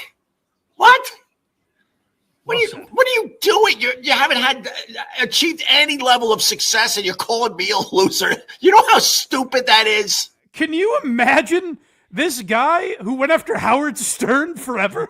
Like, what are you talking about? Opie is talking about how you have to punch up. Yeah. They literally did. They invented Jocktober. They invented what Karl's doing. That's right. They found hapless radio shows in the middle of nowhere and just made fun of them. And then when those radio shows would say, like, hey, that's weird. Why are Opie and Anthony taking shots at us? We're just some small radio station. Opie would go, oh, don't use that. We hate that excuse. And now he's like, you're not allowed to make fun of me. I've never, because I've done too much. Yuck. He literally went after Stern solely. Like, Opie's created this thing in his head where him and Howard Stern were rivals. And that's solely because Opie thought it would be a good idea. Like, hey, we might get some attention if we talk about Howard Stern. Mm-hmm. He was right. But, like, he was going after the guy. Opie, with all you've achieved, you haven't achieved a fraction of what Howard Stern has. So who are you really talking to here, Opster? Himself. Again, I have to defend this guy. Meanwhile, Thursday, my mom is going to be on the show or something. I have to go, oh, hey, let's do this again. I heard your mom was in quite a catastrophe and you didn't help her. Let's bring her on. Karl's just hosting fucking Maury. Here I am like a cuck defending this guy again. So this week, folks, when you write in the comments that I'm a Karl cuck, you're correct. You're not going to get any pushback from me. Next we have, this is every single day. Oh, yeah, so that clip caught my attention, and then I scrolled down one video. Do you remember? Oh, I think we're coming up on a year and a half now. Yeah, Mike from Providence commented earlier. He's like, I remember 10 years ago when Opie said he was never going to talk about this again. It was roughly a decade ago, yeah. A year and a half, maybe more, maybe almost 2 years. Opie said, hey, Anthony, how about you don't talk about me, I don't talk about you. Enough already. And then every day has been exactly this. That's badass. Do you ever miss Anthony? No! Oh, my God, no. You read this comment every day, Opie. You must miss him on some level. He has to. I would imagine there are comments made. Maybe not, because there are so few. But I would imagine there are comments in Opie's chat that he doesn't read. I'd have to imagine. Every time I've watched live, which it's been a few times, I feel like he puts every single comment on the screen, to be fair. Oh, really? I feel that way. I feel like that's the entire Okay. show. All right, maybe I'm wrong then. Because I was going to say, if someone said something crazy that I didn't want to read, he would skip it. Every day, Opie's like, I wonder why he gets that question so often. I can't imagine why people would bring up Anthony to him. But like every day, he's like, do I miss Anthony? No, I don't miss Anthony. I would say if you didn't miss Anthony, like someone that I don't miss right now, I probably can't think of them because they're not on my mind. Right. If you have that, no, no, I don't. It seems like he's invoking some passion here. He's handling this well. That sounds like a guy who really doesn't miss this fella. He's got his head screwed on right. Yeah. Not even a smidge do I miss it. Not even a smidge. No. Very believable. No, and no. Yeah, you're telling me this guy doesn't want to be the man again? Come on. And then Opie found that 23 seconds from his long live stream and clipped it and put it on his channel so people would go, oh, I wonder if Opie misses Anthony. Well, this has to be different. Yeah, this has to be different than the last time. Every day, Opie he talks about, and like he'll mention Bill Burr when he's in the news, or Joe Rogan, or Jim Norton. I guess a couple weeks ago, he made some video where he told Norton, because I think Jim and Sam's deal is coming up with Sirius, and everyone assumes they're leaving because they both started podcasts separately. And Opie, I guess, made a video where he's like, hey, Jim, enjoy what you have while it lasts, because it's pretty cold out here for the rest of us. Like, you keep your cushy job at Sirius that no one listens to, which is kind of an oxymoron or whatever. Yeah. However you would describe that, where it's like they're paying him a lot of money for no one to listen to him. I don't get it. But you're getting paid zero for no one to listen. But also, if you go to Jim Norton's YouTube channel with his wife, a bunch of people are listening to those podcasts. And I feel like if Jim and Anthony and Sam did a show together, it'd be pretty fucking close to. I would argue that it would almost be better because there's not one guy steamrolling over everyone. Yeah, good point. Yeah. Maybe not now because they wouldn't be able to do the same stuff, but. I mean, where Anthony is, you could definitely do whatever the fuck you want. Well, Sam changed. Not to go into too much of a. I know. According to my pal OJ, no one talks about the history of Opie and Anthony. Let me see if I can dip my toe into these waters. If this show had a foundation of topics, it would be that. I think. You know what? I'm gonna give this a whirl and see if I can talk about Opie and Anthony for a moment. It's Opie. It says. Is that his real name? I'm not sure. Sam changed at some point where he didn't want to be like the shit stir. He avoids any of that stuff. So what did make him a great part of Opie and Anthony, he's kind of run away from a little bit, which is the only reason I question. But I think he would be a much better straight man for Anthony and Jim than Opie was. For sure. And he knows exactly how to like poke him. But unfortunately, he works for WWE and he's not passing that gig up. And he used to. Sam was never afraid. I remember Anthony would talk about like, it's amazing people say like, what do you mean Anthony's a racist? Anthony, I just had this memory. Anthony would literally talk about eugenics on the show. And I remember Sam would like push back at him and be like, yeah, no, that's logical. And Sam was just like a producer at this point, but like he would go back at Anthony with that stuff. So I think he would be good with them. But it is crazy. It is crazy how much Patrice was reeling Anthony in all those years. I know. He doesn't have his rock anymore. Yeah.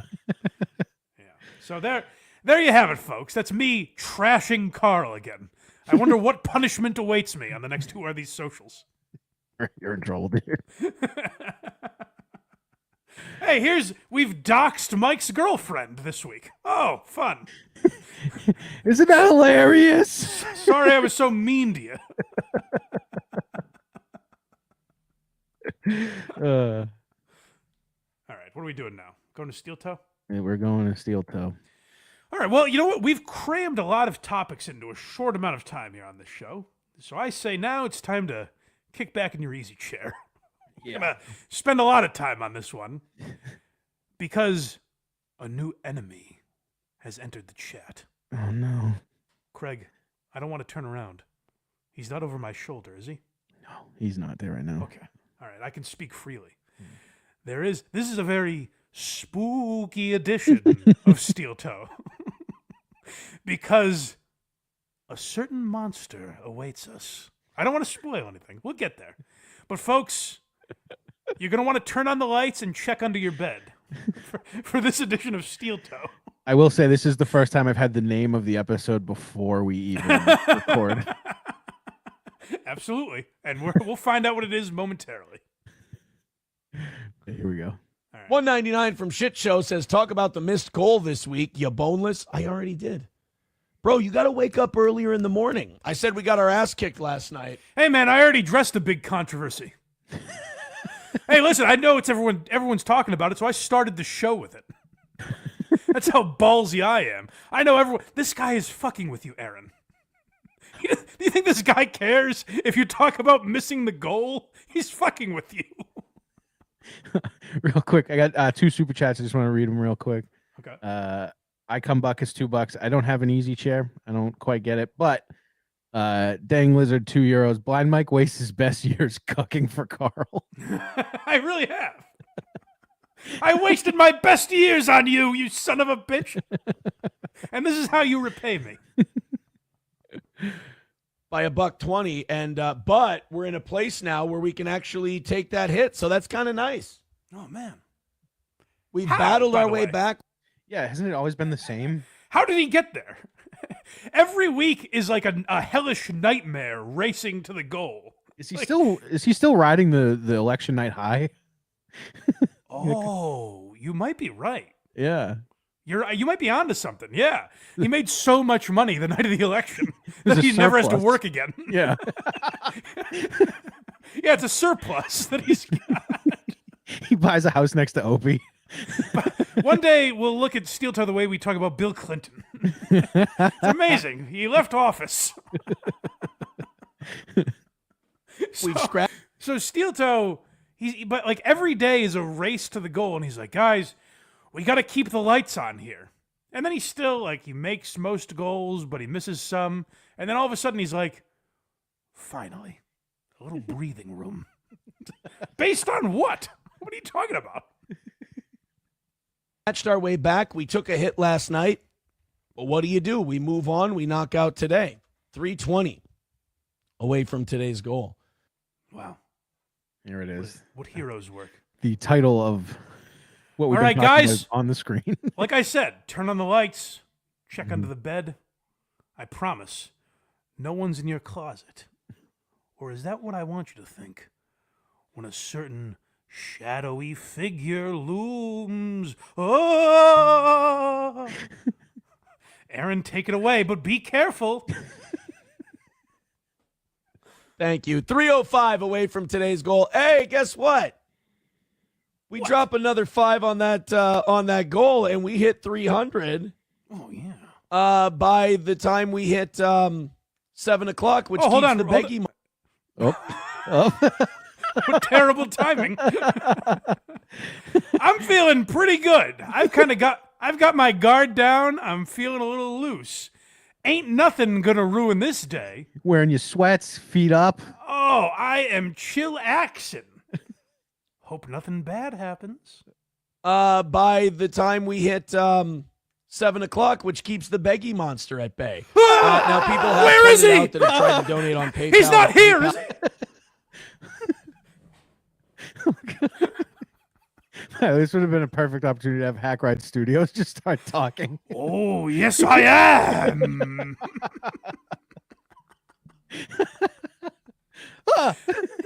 That's what all you guys that complained about HACKRIDE. He was actually the Beggy Monster. Oh no! Beggy Monster. Now, Aaron has always talked to us like children. Yeah. Like we're dim-witted children. But this really takes the cake. Guys, you don't want the Beggy Monster to come out. Ooh, I hear something in the shadows. Super chats. Ah! Rumble rants. PayPal. It's getting closer. Oh, God. Boo! Why can't I see him? We accept gifted memberships.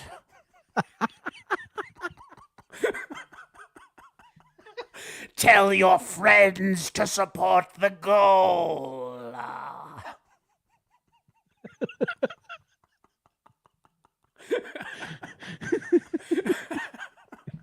If you don't get under 300 in the first hour, you must solve these riddles 3. Trick them with test donos.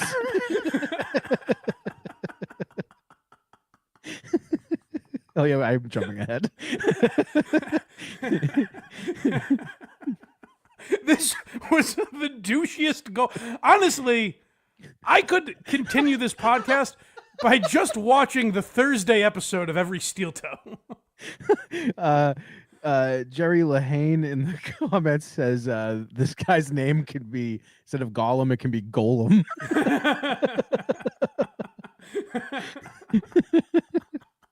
Which I like a lot. Yes, we need to get Johnny Crutches paid. Without Matt at night, you may think it's simpler, but you'd be wrong. Throw April to your biggest enemy. You've seen what I did to April. So Be very careful. When you betray the Beggy Monster, you end up at Nick Recada's house.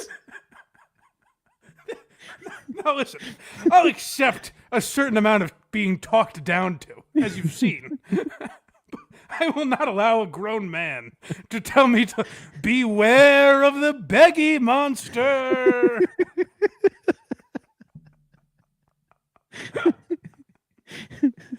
It would be really funny if you all donated $1. So, just to put things into perspective, right? My son likes to draw signs and hang them up throughout the house and everything. Okay. So at night when he goes to sleep, I throw him out. And if I tell him I threw him out, he gets very upset. But I tell him the sign monster throws him out. And he's like, oh. I'm not going to mess with this guy. Yeah, he's like, you should have said so. Oh, Jesus. I didn't realize he came to our house. Yeah. Well, it'd be great. It'd be great if your son drew one of Aaron and you threw it out. And then it was back on the wall the next day.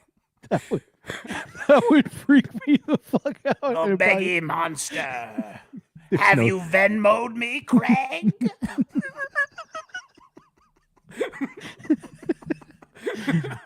Oh, PayPal.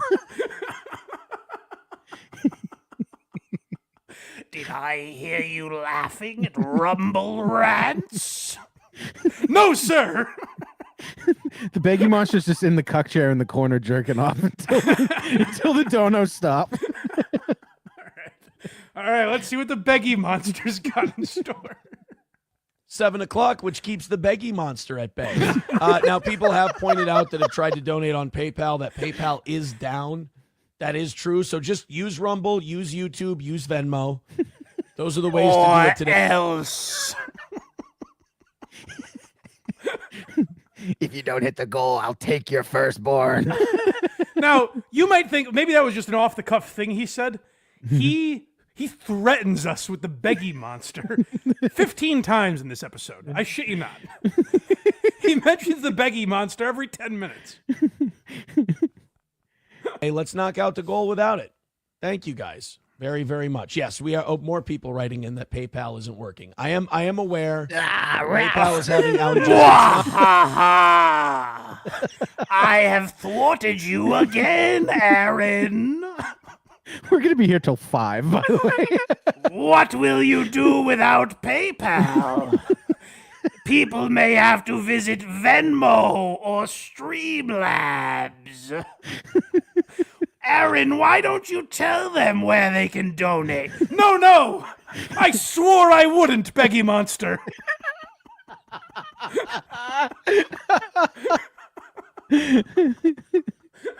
If it makes you feel better, it's not you, it's them. Next clip is don't let them win. Oh, so by the way, the Beggy Monster. I'm gonna kids,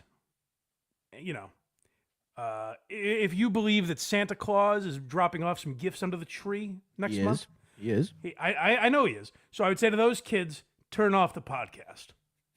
All right. Now that they're all gone, I can speak freely and say the Beggy Monster is a fictional character that Aaron has created. And what Aaron says is he doesn't beg during the show anymore. Karl, that piece of shit who I always trash on this show, he alerted me to that. He told me that Aaron has made yet another new rule for himself, where he's like, guys, I don't beg until the last 5 minutes. That's when you know who comes out. I shudder to say his name again. I should have had like thunder drops and stuff like that. Oh, damn it. That would have been good. Oh, fuck. Casey Day would have had that. He would have. He just has that on his board. Like, I'll need this someday. So he doesn't beg until the last 5 minutes. So what we're going to see for the rest of these clips is Aaron not begging. I want to make that very clear. This is a show that doesn't obsess over the goal until the last 5 minutes anymore. So he doesn't even really mention it. So I bet we don't have a bunch of clips to get through. Yeah, no, we got several. But this Beggy Monster started at the breakfast table with his kids. And I'm like, why are we eating this shit cereal? He's like, well, I guess under here. I guess I'll have to get the Beggy Monster to help you get regular Fruit Loops. Why, kids?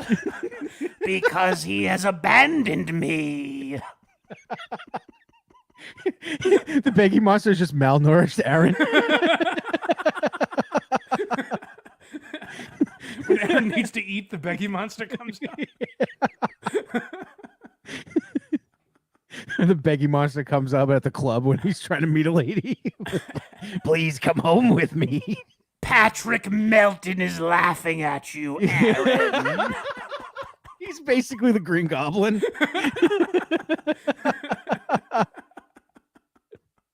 You don't want Nick Rekieta to win. I think he already won. All right. So yeah, don't let the haters win, because you know what happens when those bastards win. Las Tejas says all electric payment processing goes down. Womp womp. No. We're still gonna knock it out, guys. Show Las Tejas synthesizer that we don't need PayPal to knock out goals here on the toe. Just like Andy Worski doesn't need to drink to have a good time. Go ahead, throw it in there. Mm-hmm. Venmo, Rumble rants, super chats. Oh, it's PayPal being down has changed his spiel. I'm not begging though, but these are the places to go. Okay, yeah. So there's a lot. We got a lot of balls in the air here. The Beggy Monster, of course, is what I'm most obsessed with. Star Wars fans out there is like, good. Let the beg run through you. So the Beggy Monster is constantly looming over us. But another thing we have going. This is like a movie with too much going on, like a superhero movie. Mm-hmm. It's an Avengers movie where it's all the characters, and you're like, I couldn't even really follow this. This is also PayPal is down in Gotham City. and so Aaron has to navigate getting through the goal, dealing with the Beggy Monster, and not begging. Right. It's impossible. I don't know how he said it seriously. It's impossible for me to do it. He said it with the straightest face I've ever seen. Keep ever. the Beggy Monster at bay. So no, I just want to explain for everyone. PayPal is down. This is Thursday's show. I didn't notice this. I don't use PayPal. I'm not generally PayPaling podcasters at that time of day. So I missed when PayPal was down, but I guess it wasn't working. And Aaron uses that to his advantage to fight the Beggy Monster. Aaron, I guess, is the Dark Knight to Beggy Monster's Joker. Is that fair? Yeah, you. Definitely. Yeah. Okay. fucking marks. Cough it up. Guys, Justice Show Los Tejas. Get him. Fuck Los Tejas in the ass with your money. Oh, no, in the my Riddler pocket has right entered now. as well. Los Tejas, yet another villain. What gets drier? Wetter as it dries. Los Tejas is also in the mix here, trying to fight against Aaron. That's I'm going to save April. This next clip is not begging. Okay. So now we get into him not begging. We hear what his show is like when he's not begging. Because like he said, he's going to reserve the begging for the last 5 minutes of the show. And people really appreciate that. The Steel Toe fans go, thank you so much, Aaron. You're doing God's work. Now we can really have a show without you begging. So let's see what content replaces all the begging that happens on this show. Thank you, Mr. PayPalington. Oh, Mr. PayPalington with $1.99. Thank you, pal. He says, we are working to resolve the issue. Well, that's very good to know. Mr. PayPalington is Commissioner Gordon. Can rest knowing that Mr. PayPalington is on the job. 305 is the number. Let's get it under 300 by the top of in the next 7 minutes, and we'll keep the Beggy Monster at bay. Oh, no! All right, guys. I hope he doesn't come back for us. Hurry! Donate! What are you people nuts? The Beggy Monster is on the loose! Craig's so happy he found thunder sounds. It just adds to it. Hold on. Let's try this. So the goal is $305 away. Mm-hmm. We're going to need to donate. Unless you want the Beggy Monster.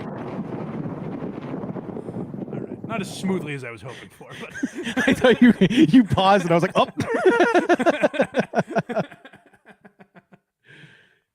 Top of the hour. You're about there. You're about keeping the Beggy Monster at bay. 305. Stop is our saying number for it. today. Keep them coming. Super chats, Rumble rants, and Venmo.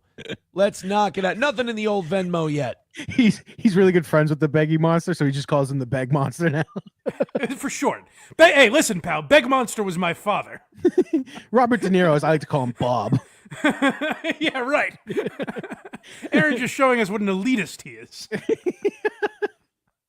Let's fix he that. hangs out with the Everybody chip in a little bit. Let's get this thing down to 200 by 8 o'clock, and we'll say that the Beggy do Monster... it, Aaron. You can't do it, cowards.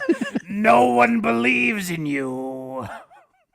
Stays at bay. The money, the Hold on. oil. Did he say it again?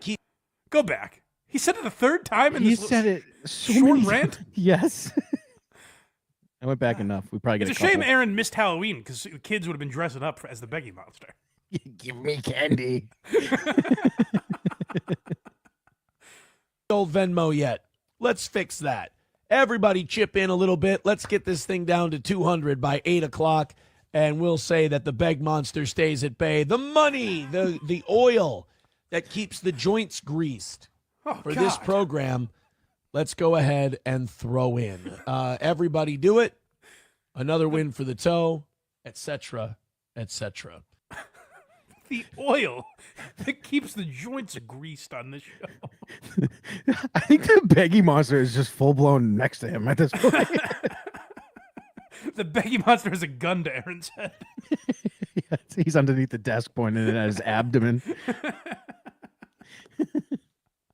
Oh, God, what a humiliating way. As I always say, Aaron, have some dignity. The oil, the money is the oil of the show. It keeps our joints greased. You know, for a guy who's pretty well off, we can afford a loss. Doesn't seem like it. I've been talking to Citizen M, Aaron. We're going to clip you if you don't meet your goal. Suicide Jockey with $5 says, put this towards your goal, you queer. That's fun. I mean, I will. Thank you. I Aaron, appreciate you're so it. cute. What? I'm not going to tell everyone else to do it yet, though. Definitely not. He does this reaction every single time he gets a super chat making fun of him. It's this phony like, I'm going to. I don't know if you know this, but you're insulting me right now. And it's a thing you and me are both in on. It's so cute that we behave like this. I thought you guys liked me. Oh my God, why you do this to me? I feel so silly. But we're just having a good time, you know? Suicide Jockey is such a bitch. You fat bitch. Suicide Jockey. He does this, and it's an Anthony thing. Like, if you listen to enough Opie and Anthony, you can hear him doing Anthony. When he's, like, uncomfortable like this, I get where he's like, I'm just a sweet boy. Like, what? Yeah, this comment is Ron Bennington fighting with the Irish guy. Yeah. I'm just afraid of the Beggy Monster. I mean, we all should be. That's fair. Why did you have to yell at me? That hurt. Oh my God. Thank you. $300 You're bucks. so grody. What was the guy's name? I forget. Suicide Jockey. Suicide Jockey. Why do you? Oh my God. You are such a slut. You should commit suicide. From today's goal, everybody throw in $20 right now. We'll knock this thing out in no time. Let's get it to 200 by the top of the hour. Here I am.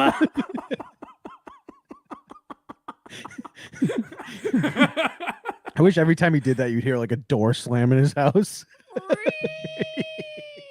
Yeah, a creaky door opening slowly. Did somebody call me?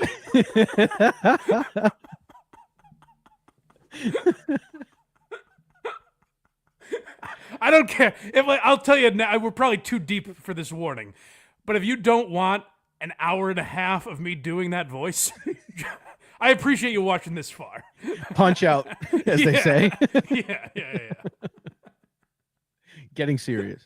Los Federales says, Aaron been trying to send moolah via PayPal, but it won't let me. Yeah, PayPal is down. Guys, if you're going to donate to the show. Hey, enough. I know we've joked about it, but it's a serious matter. PayPal is down. Yeah. This isn't a joke. The Beggy Monster eats feet. Hey, listen, I had a lot of fun with Suicide Justice or whatever the guy's name was. Jockey. Suicide Jockey. But now it's time to get serious, and you should know. You should probably go to Venmo instead of PayPal. Like, all kidding aside. Definitely. Would really appreciate it if you used Rumble or YouTube or Venmo, because we took a fucking beating yesterday, but the nice thing is we can stomach the beating. We're in a place now where we can take it. But that just means we got to knock out the rest of the week. So embrace the darkness, Aaron. You need me more than I need you.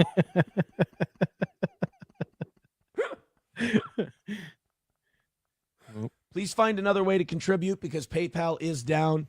Thank you to Bobby with $5. Bobby says, the Beggy Monster's going to go hoarse. He very well might. Bobby running through the streets looking for a place he can donate. Oh, Bobby. No, I don't care about you. I need to donate to Aaron.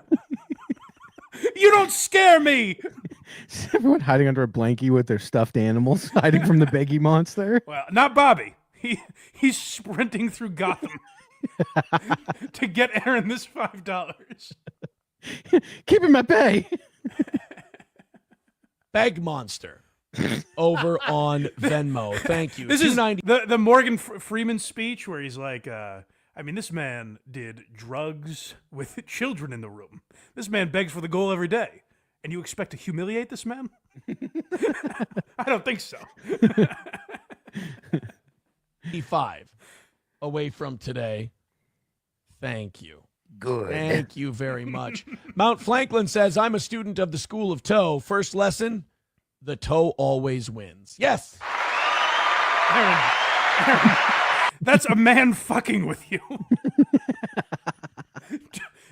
Playing the applause makes you sound even sillier.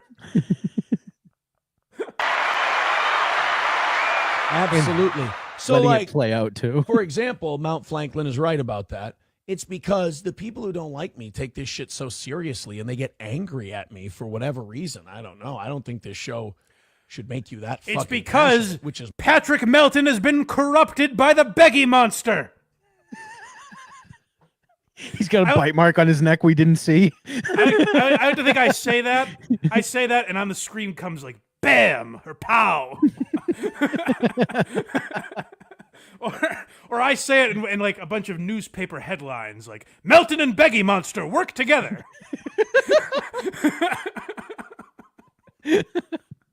Yeah, Aaron. It's definitely we're only making fun of you because you don't hit the goal. It's not that you've implemented a fictional monster looming over the goal. That's not the mockable part. The Beggy Monster. What the fuck? Oop, eat all your vegetables, kids. Rumble rants and Streamlabs. Tell them all to steal their parents' credit cards. Wee, here comes the money into my wallet. Come on. Woo, open wide. my fault. I should be a better host. I should be able to make you that passionate, but I don't think I should. So the Wait, what? more serious you get. Hold on. I think he just argued against himself. Let me hear that again. I think I should be able to make you that passionate, but I don't think I should. Should make you Beggy that Monster's fucking controlling passionate. him now. Oh no, he's got his hooks in for sure. Because the people who don't like me take this shit so seriously and they get angry at me for whatever reason. I don't know. I don't think this show should make you that fucking passionate, which is my fault. I should be a better host. I should be able to make you that passionate, but I don't think I should. So the more serious you get, and the more I just poke and prod and act like a wrestling heel, it's a win for me. Oh, here's what you got to learn. Damn. And maybe this is a real world guy talking to you internet kids. Oh God. The more serious Hey, you know what? Hold on. Let's all take a knee. I think Beggy Monster's cousin, the douchebag fucking monster, just came out. Let's all take a knee. Professor Imholt is going to rap with us for a minute. Yeah, he just turned his chair around. Hey, kids. I was just like you guys. I know I may seem like an old square, but I was your age once. Let's hear from this man's 37, by the way. He's not that old. Let's hear from Professor Imholt, shall we? Serious you get about shit, and then the more I just taunt and tease and poke you, like, that's fun. Oh. That's a good time. It's always fun to watch the. I didn't realize we're not having fun. It's always fun until the Beggy Monster's malnourished by the end of the show. He's not behind me, is he? Why speak his name?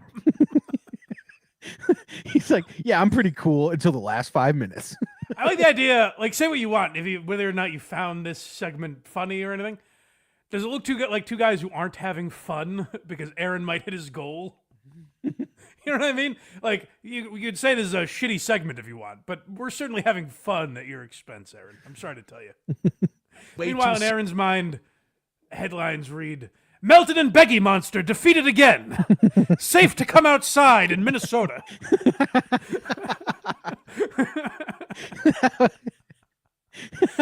Justice restored in St. Cloud. It's the equivalent of Bane and Two-Face.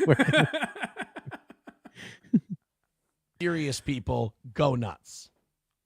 That's just how I grew up, man. Maybe you grew up where being a whiny, petulant fag is cool.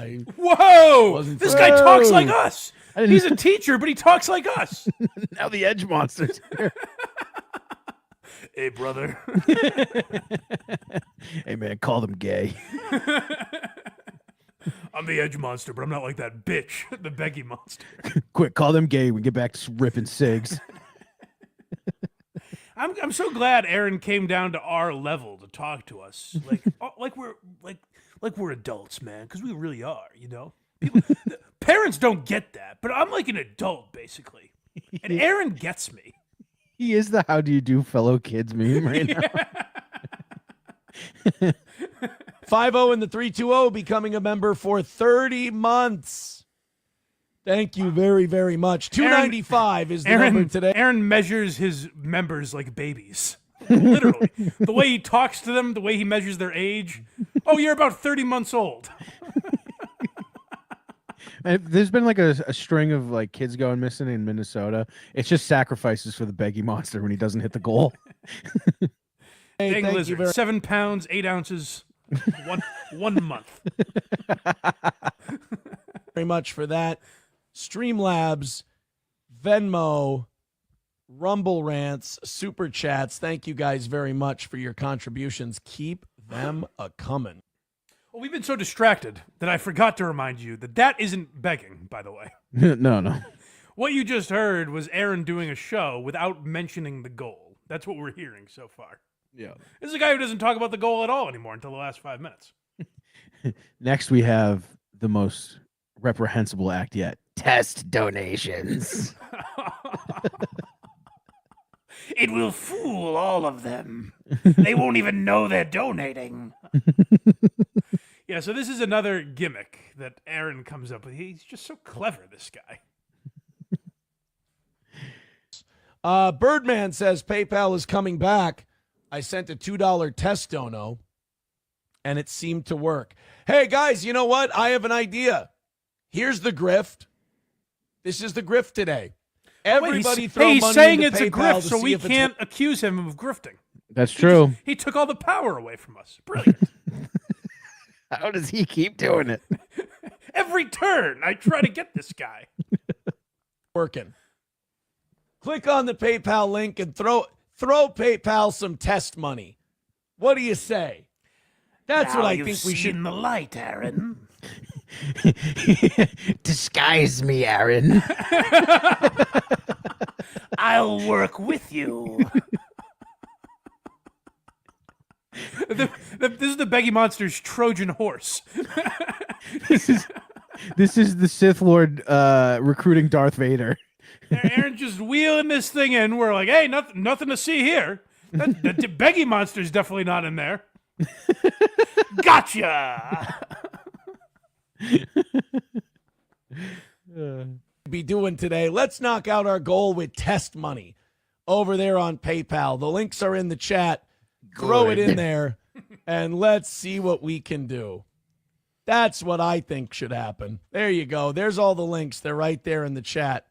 So that here's what I find hilarious about Aaron. I might say that, like, if super chats weren't working or something, and someone was like, "Hey, we should test if this," I might be like, "Yes, absolutely, test and make sure the super chats are working." Then I'd move on with my day. Aaron does this. I would say it's like 6% of this episode, maybe more, is him saying, hey, "Test those donations. You want to see if PayPal is."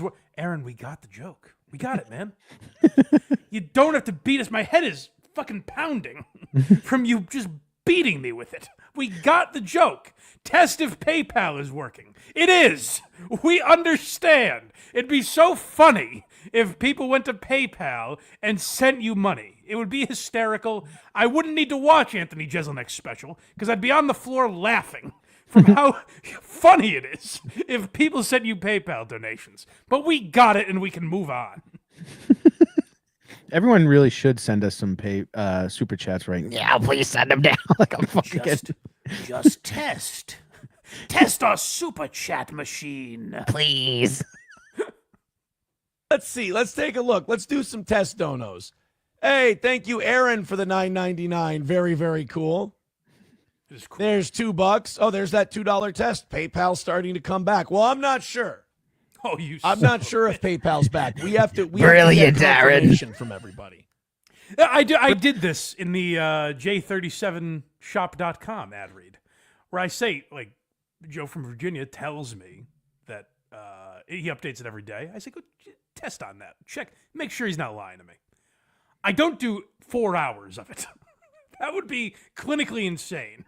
Nope, and that also benefits him. But you're about to see... That's true. I'm not doing it for me. But Aaron does this for the rest of the show. Like, hey, guys, test those donations. We got it, Aaron. It's hilarious. Brittany Boo says, let's all test PayPal. Yes, we should absolutely be testing PayPal. Yes. Yeah, we know.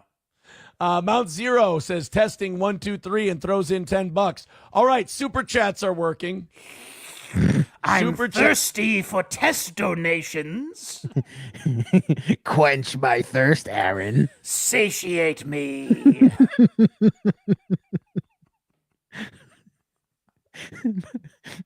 Yeah, once again, we understand. The next. Oh, I know. Yeah. I'm gonna do it for the next hour. Yep. And a half. Everyone just know that now. Yeah. We've warned you properly. This is probably for us. Chats are working, guys. That's very good. We need to find out if PayPal, Venmo, I think we should test Rumble rants. Let's just test everything.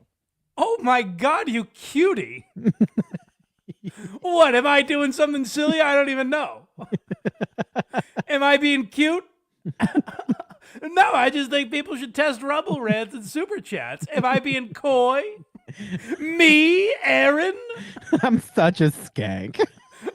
Oh, I'm such a little stinker. I'm such a naughty boy, aren't I? This next one's still not begging.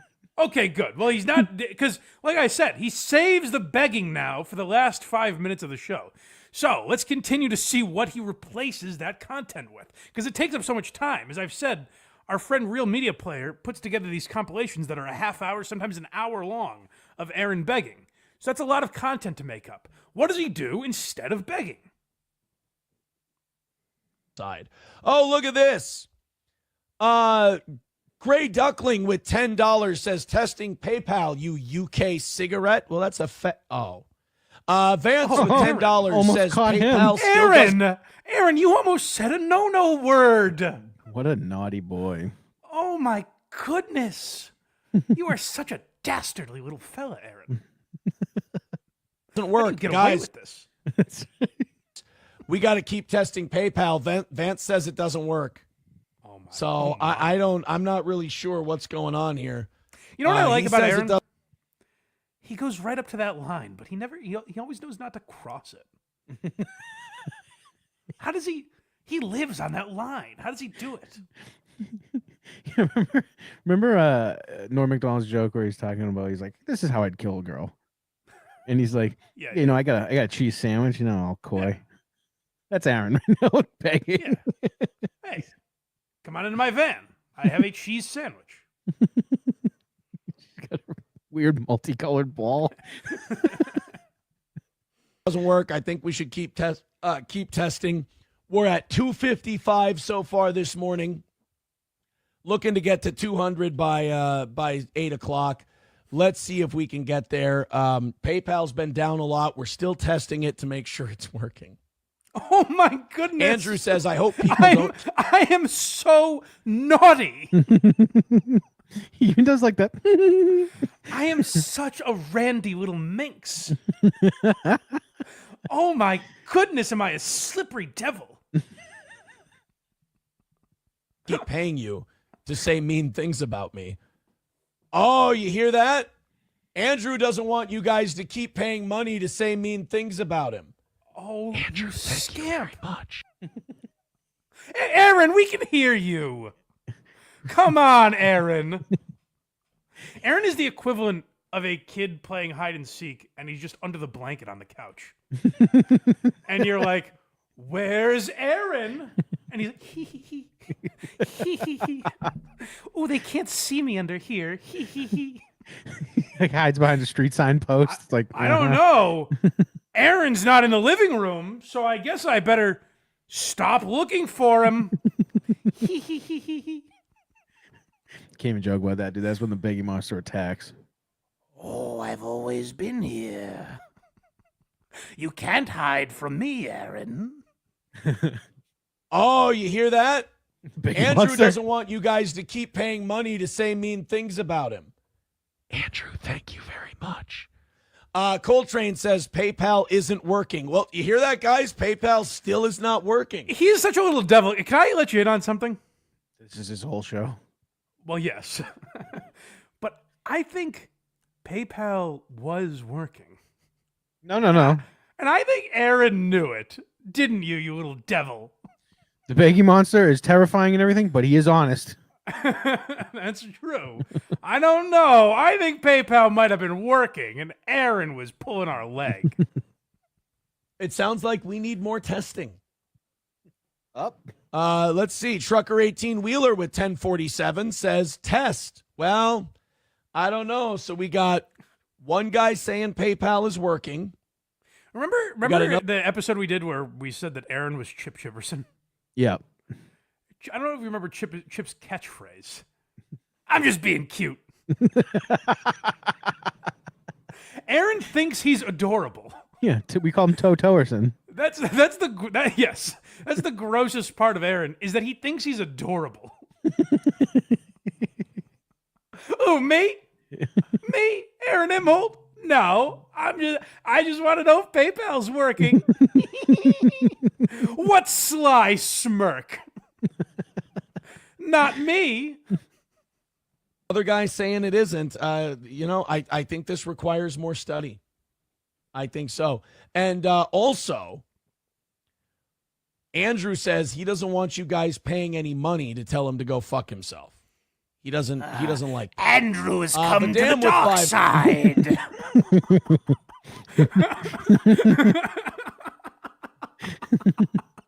You thought I couldn't get Andrew? You might be next. Whoops. I'm looking at you, suicide jockey. This will be painful and sore. I could say the same thing about gay sex. Keep testing. Oh, hold on a second. This guy an edgelord? He might be an edgelord. How does he have every weapon in his arsenal? How does this guy continue to do it all? He is the worst. I don't know how I didn't see this. I saw the goal was right in front of me. Remember, like a year ago, maybe even longer than that. I mentioned to you the goal. I was like, yeah, this guy does this douchey goal thing. But I was like, overall, he's a fine broadcaster. How did I miss this? To be fair, he doesn't take a breath. He just keeps going. I know, yeah. He disguises it fairly well. Testing the PayPal. Links are in the chat. Keep testing the PayPal and making sure that it's working. We got it. That's the biggest thing today. Making sure that it's working. All right, guys, we are 210. Aaron's whole vibe is, You see what I'm doing? Oh, God. Let's take a quick break here for a few super chats. Okay, all right. I hope people are appropriately afraid of the Beggy Monster. There's not much Beggy Monster stuff in here. Okay. Oh, I got one. I lied right off the bat. Chris Primer, $5. Poor Mike Lindell cowering in the corner and grinning like an idiot with Stockholm syndrome while he clutches his pillow. All right. No one is comfortable when I'm around. I come buckets, $2. Trash my bed frame so Beggy Monster can't hide there. Good, that's smart. Honestly, lock all the closets. I don't even know if that stops the Beggy Monster, quite frankly. But it's true. Dead Fool, $10 for the goal. Thank you, buddy. Yes. And we have Dang Lizard, €5. Aaron can't sleep at night because he's alone with the Beggy Monster. SP says it's not real, but Aaron knows better. The goal has awakened the Beggy Monster. Aaron, you need to swing with this couple to make more money. I don't want to, Beggy Monster. You'll do it, and you'll like it. Also, wait, oh, nope, never mind. Here we go. That was it.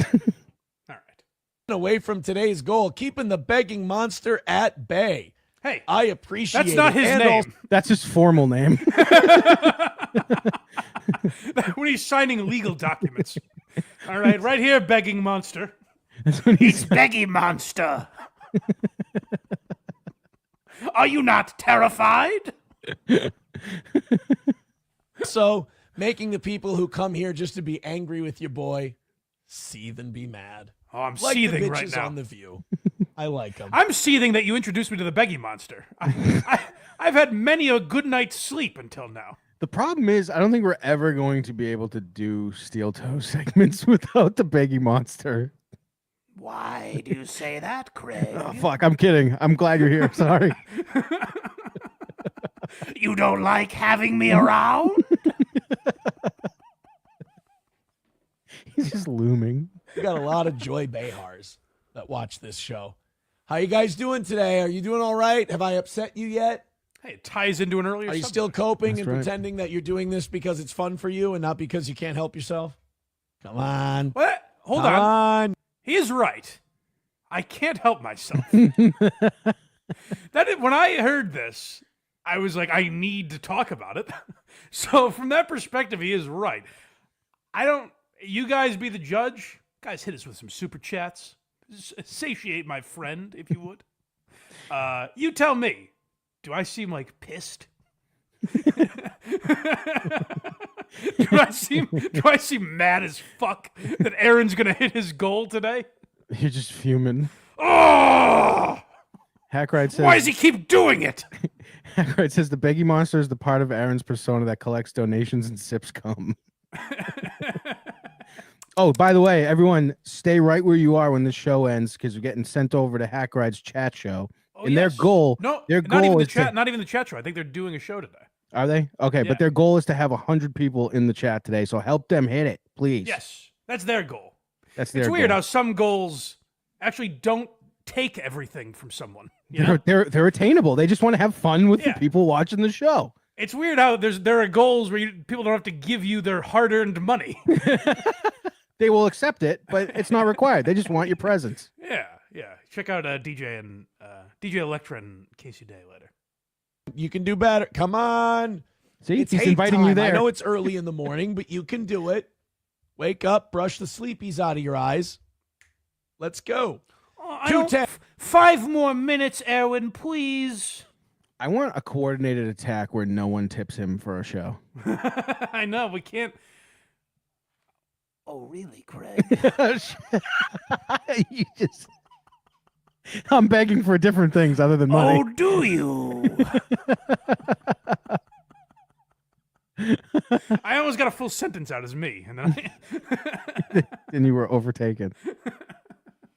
yeah, he does he literally talks to his audience like they're children. Is that It's not nuts. infuriating? I know. I imagine the actual Steel Toe fans are not watching this show, but if you know anyone, is that not infuriating? Is there like a space where real Steel Toe fans congregate, or has it just been taken over by trolls? I don't know about like a subreddit or Facebook. I don't know anything like that, but I know that when he does live shows, he gets people there. Yeah. That I think are Steel Toe fans. Not all of them, as we've heard, but most of them. And away from knocking out today. This is avoiding begging. Trucker 18 Wheeler with 199 says Andrew is Aaron. Those are terrible allegations. Vadam with $5 says Whoopi Goldberg dancing. Okay. And Toad Climbs Mountains with $2 and says fuck Andrew. Now, guys, if you keep saying fuck Andrew, Andrew has already said he might leave. Andrew, quite frankly, is a hero. He is the Dark Knight. He is fucking killed his reputation for the goal. Aaron has put his life on the line. Andrew, I'm sorry. I'm getting confused. Andrew has put his life on the line for this goal. That's right. Because he's another pawn in Aaron's sick, twisted game. That's right. Where I don't know if you guys have caught on to this. There's someone in the chat named Andrew. I don't know him personally. But apparently people like to bust his chops in this chat. And he's saying, hey, it would really piss me off. I know you guys hate me. It would really piss me off if you donated towards the goal. And then all the people in Steel Toes chat are like, oh, well, we got to piss off Andrew. Let's donate to Aaron. Fuck this Andrew guy. Fuck you, man. We're giving our money to Aaron. And Andrew's like, oh, no, don't. Then he winks at the boss. He's like, hey, Aaron, you see what I did? Let's get back to it. He doesn't need you guys giving him shit. He's trying to say that if you guys keep sending in PayPals and Venmos and Super Chats and Rumble Rants that criticize Andrew, Andrew might take off. and I don't think you want to lose him. 205 away from today's goal. Everything Let's this get to fucking guy 200 does by is 8. like, did I just say, you see how cute I'm being? He's Steven Urkel. Did I do that? Oopsie doopsie. See, now Begging Monster, Beg Monster, and Beggy Monster. I called him Steven Urkel.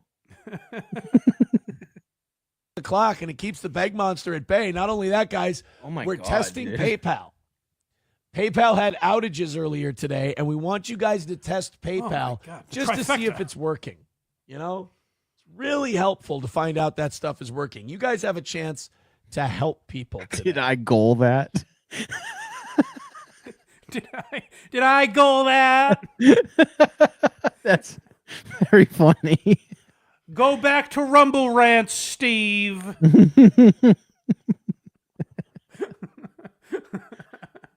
Who's his Stefan?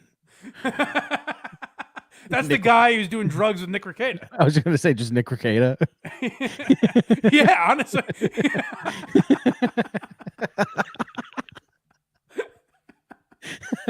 Stefan Urkel has gone mad. He's gone rogue. This is so glad we aren't begging. Okay, good. Yeah, no, we've heard how much Aaron isn't begging anymore. He waits to the last 5 minutes, so we get the meat of the show. 185 away from. Hey, you guys got under $200 by 8 o'clock. Oh my God! Look at what you all did.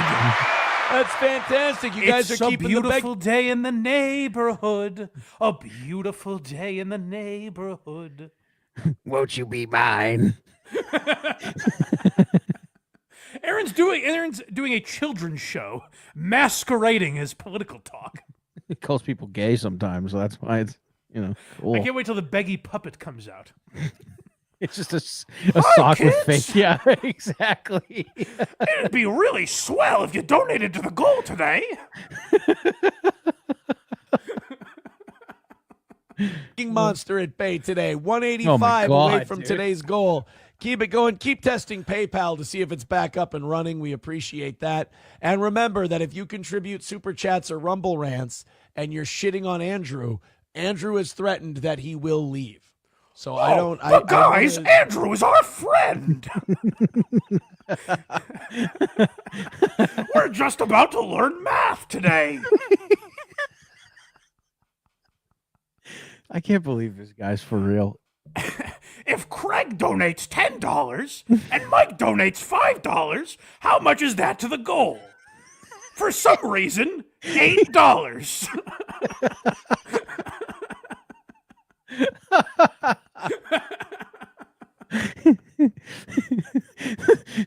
The Beggy Monster is super serious about taxes.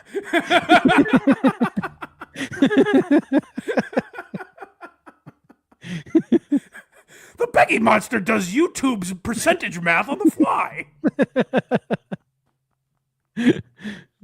You know, I want to make sure that this is a friendly place for everyone. Thank you guys very much. $185 is the goal now. You guys are doing great. You're staying on schedule. We took an L last night. Staying on schedule. They're fucking line cooks. 20. The people in the chat are just that episode of I Love Lucy with the conveyor belt. Quick, we gotta pass this money along. They're just taking it out of their own pockets. Yeah. It's not going fast enough. It feels so good to know that every once in a while we can take those now. Every once in a while we can lose. I just want you to let me know next time that we're only going to do about $50 in an evening show, because then I'll take the night off. Sounds like a guy who really loves what he does, huh? Sounds like a guy who's really in it for podcasting. Pay me so I don't have to be a part of this anymore. If these people didn't super chat me today, I'd still be here. It'd be so psychotic. It's like, yeah, I did it for the $40 in super chats that I got. It's because I enjoy this show. Can you imagine if I was like, well, if you guys aren't going to pay me, I might as well just not show up. Can he do this forever? I mean, 4 years is a pretty good run. It was never this bad. True, and it's getting worse. That's a good question. He made up a fictional character to collect money. Oh, I think it can get worse. Luca Brasi was an idol of mine. Was shit. I don't know what You I can would've tell, done. as Craig predicted earlier, you can tell the Beggy Monster is getting a little raspy. Beggy Monster could use a little more than a drink of water. This is what happens when there's a 5-hour show, Aaron. The Beggy Monster's a little hoarse, but no less passionate about your money.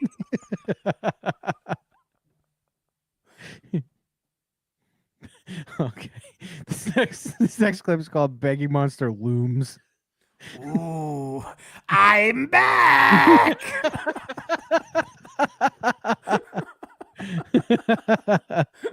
You thought you were rid of me. That puts us 150 away from today's goal. Keep going. Streamlabs, PayPal, Rumble Rants, Super Chats. We wanted to be at 100 by 9 o'clock to keep the begging monster at bay, but 150, if you guys keep throwing in throughout the rest of this hour. That's not enough. I mean, there needs to be like shirts of this like immediately. I said 100, Aaron. 150 is useless. I need HACKRIDE to make a golem like Aaron to put on a shirt that we can have Beggy Monster on. I don't want to make it a little different. I don't want to be involved in Aaron sending me a cease and desist. That's true. That's true. Don't make it Aaron. But Just make it a monster with a twin whatever shirt. you think it is. I'm picturing more. You ever see the show Big Mouth? Yep. Not Nick Kroll's hormone monster, but the retarded one. That's what I'm picturing.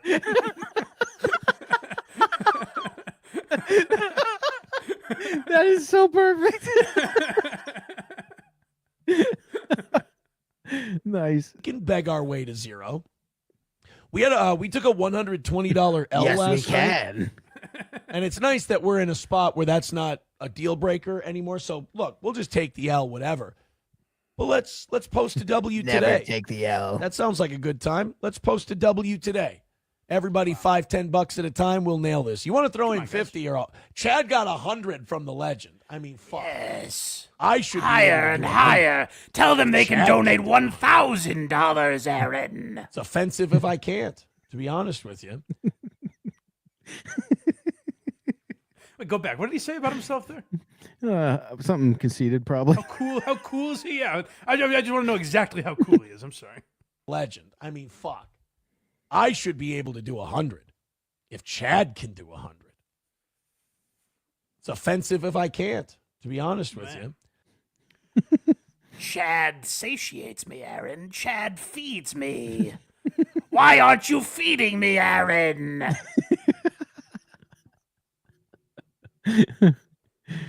Closing it out.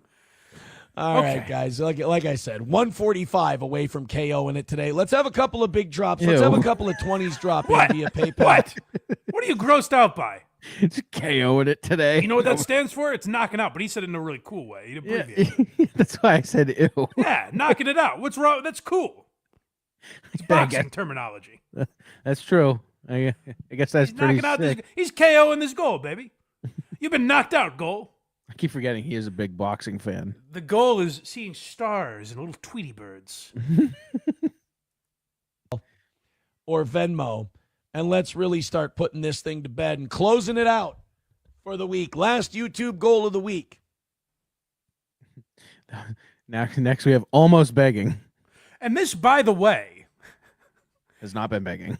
Oh, it's not been begging, but it's also important to note I didn't do, like I said, our boy, Real Media Player, gets every clip of Aaron talking about the goal when he does it.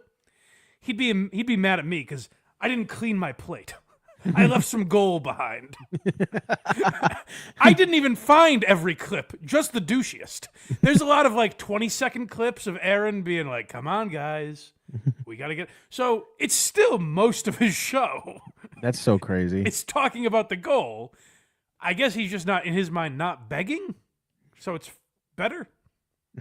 But to me, this is so much funnier than the way he used to do it. Definitely. Hey, guys. 125 away from today's goal. You know me. I want to get back on the winning side of things after last night. You know me. Let's go ahead and knock kids, out you that know how I last be. 125. I try to be We've chill. got 30 minutes until we hit the ground begging. So I say you guys click that PayPal link, click that Super Chat, Rumble Rant, Venmo. Yeah, you guys don't want him to beg, do you? PayPal didn't. Don't you prefer this? You wouldn't like him when he just turns to the Incredible Hulk. You won't like him when he's begging. You won't like me when I'm beggy. But you guys don't want him to start begging, right? You'd prefer this over and over again. God forbid. Can you imagine if he started begging? I hope we don't have to see that. Work at the beginning of today's show. I think we should go test it some more. And also on the Rumble Rant end of things, Andrew has let us know that if you guys keep super chatting and shitting on him, he's going to leave. And Aaron, you son of an onion, I'm on to you, mister. I'm on to you, you dirty dog. I don't think Andrew cares if we say mean things about him. You're just trying to get to that goal, aren't you? It's a patsy, isn't it? Ain't I the worst? he doesn't appreciate you guys talking all that shit. So let's go. 5, 10, 15, 20 bucks. Let's get this 125 knocked out and call it another win for the toe. Thank you so much for all of your support. Push a little harder for us if you haven't thrown in anything this week. Thank you, but not Now's really. the time. Thank you, but you really haven't done much. But Aaron, what would pushing a little? So let's walk through this. I give $5. Yep. Aaron says, push a little harder towards the goal. Do you mean like do it with more gusto? Like I'm bam, $5. Here you go. Or are you suggesting that I should give you more money? Is that what you mean? I feel like push harder is kind of a misleading phrase. What you're saying is give you more of my money. I think I get it. Now you're learning, Michael. This episode's gonna lead to is just you being consumed by the Beggy Monster.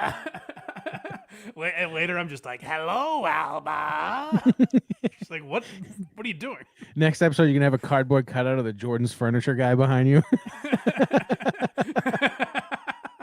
It's a local reference, folks. Because, hey, it's the last YouTube show of the week. Let's get it in, as the kids say. Yeah, as the kids say. Guys, we got... This is finally begging, so we're in for Oh, it. good. here. Now we're going to start begging. This is going to be totally different than all the other clips we have. Yeah, the rest of the show is going to sound completely different. Welcome back, Aaron.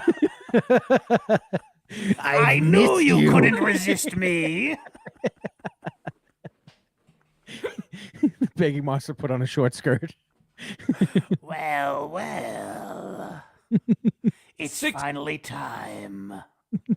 6 minutes to knock out the rest of today's goal. Let's do it. Let's do it right now.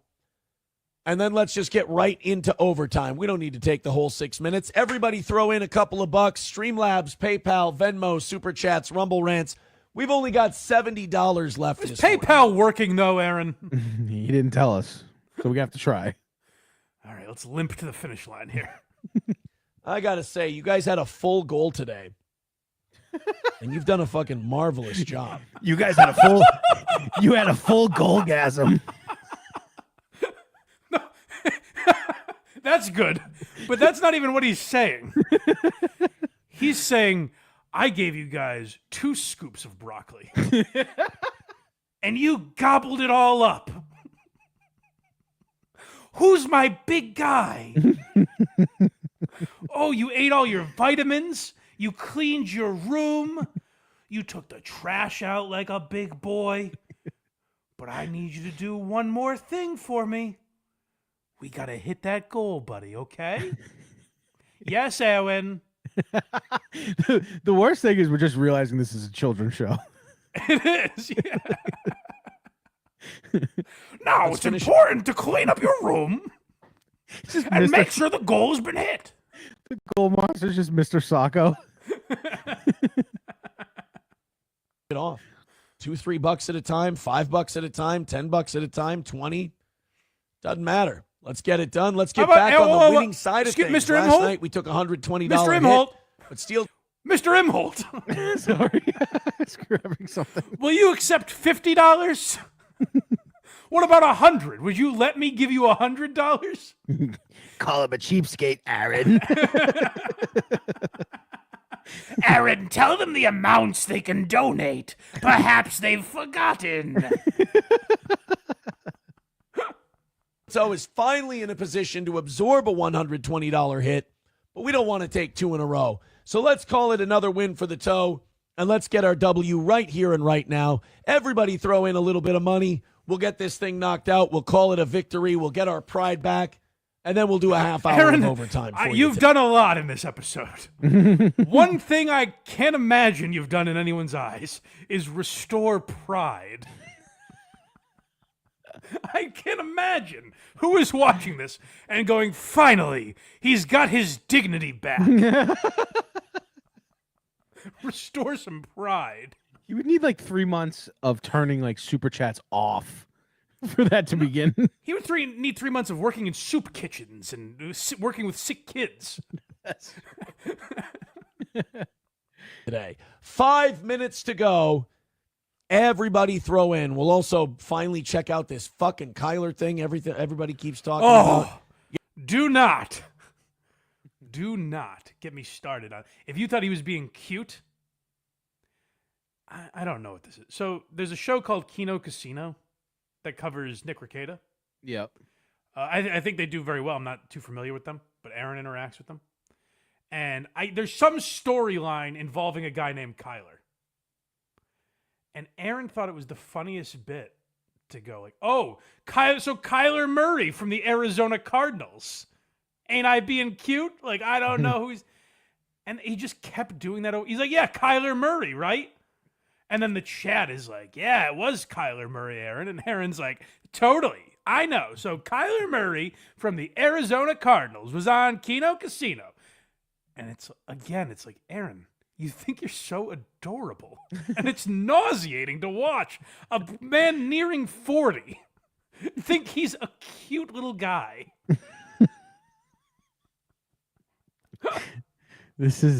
I cannot imagine. I'm the baby. I'm Aaron Imholt. Imagine doing this twice a day. Oh my God. I didn't even think of that. Oh. That's a good point. Even worse, imagine watching this twice a day. Well, I bet the evening show rests very easily because the Beggy Monster doesn't even bother with them. The evening show, my worst nemesis. They always hit the gold and laugh at the morning show. Make fun of the pussies at night, Aaron. Yeah, that's a good point. Imagine doing this twice a day for everyone involved. The viewers, Aaron. Got a Texas land commissioner that wants to donate land to Trump for deportations. Oh, pause real quick. Hold on. I'm just going to check my debit card balance. Make sure I have enough money. I am going to give Aaron $11,000 of my money. Because I need to hear what the land commissioner said. All right. PayPal. Look at this. It's working. Sure enough. Tonight you're going to hear Aaron be like, yeah, I don't have to broadcast until 2025. Guys, hurry up and donate. The land commissioner has spoken. We got to hear this. Go back to Minnesota. A hospital is apologizing for handing out free Chick-fil-A. Oh my God! Fuck anybody. I don't have enough money to represent how badly I want to hear this. Like, what are we doing here? Christ. Guys, Chick-fil-A has stepped in it again. You better give me all your money. The dynamic of this show was lost forever in Nick Rekieta's house.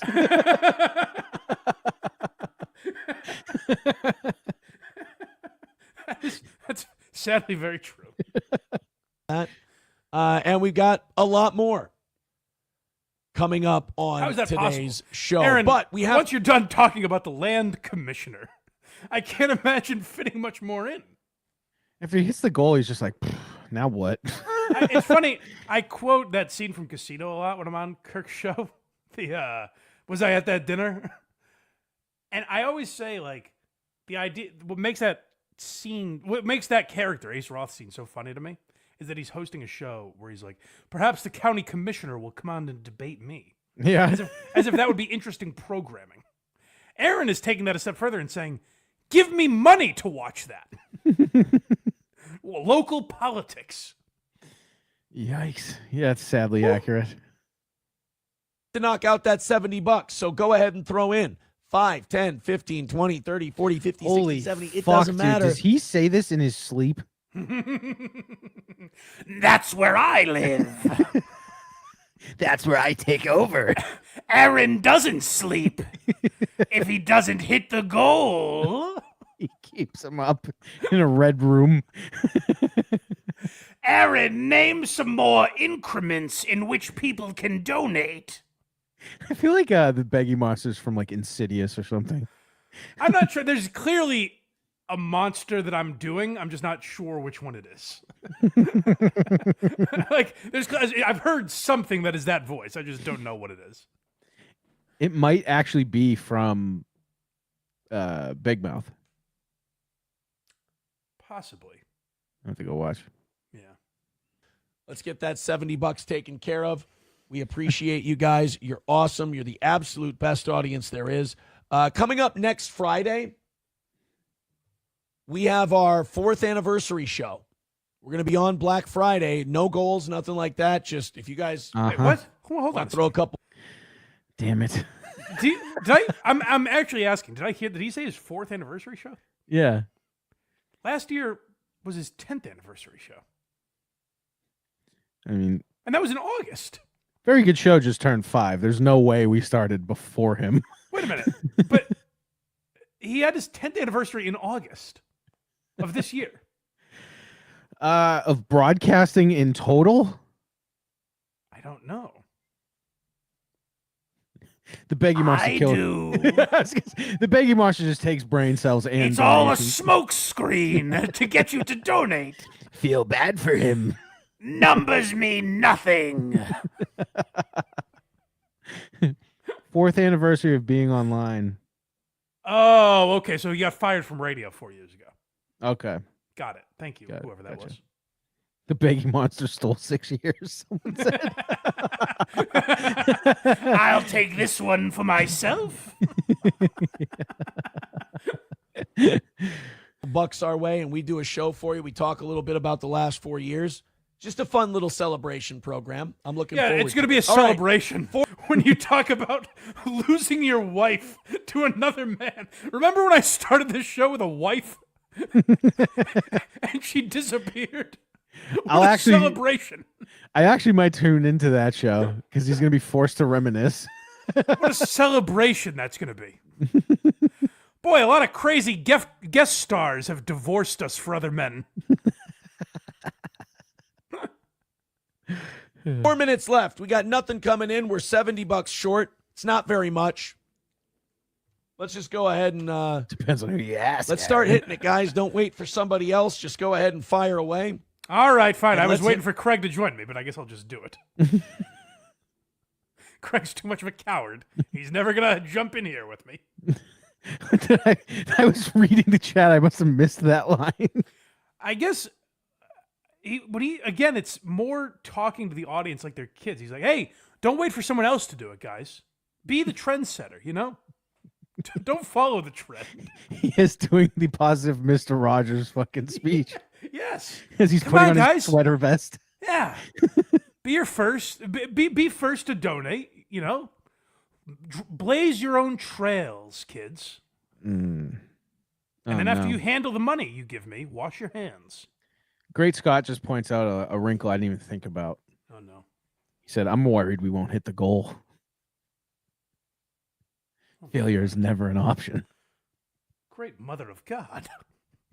Don't bring that. Hurry! Hurry! Why weren't we thinking of this? Oh, no! We were having too much fun. I told you.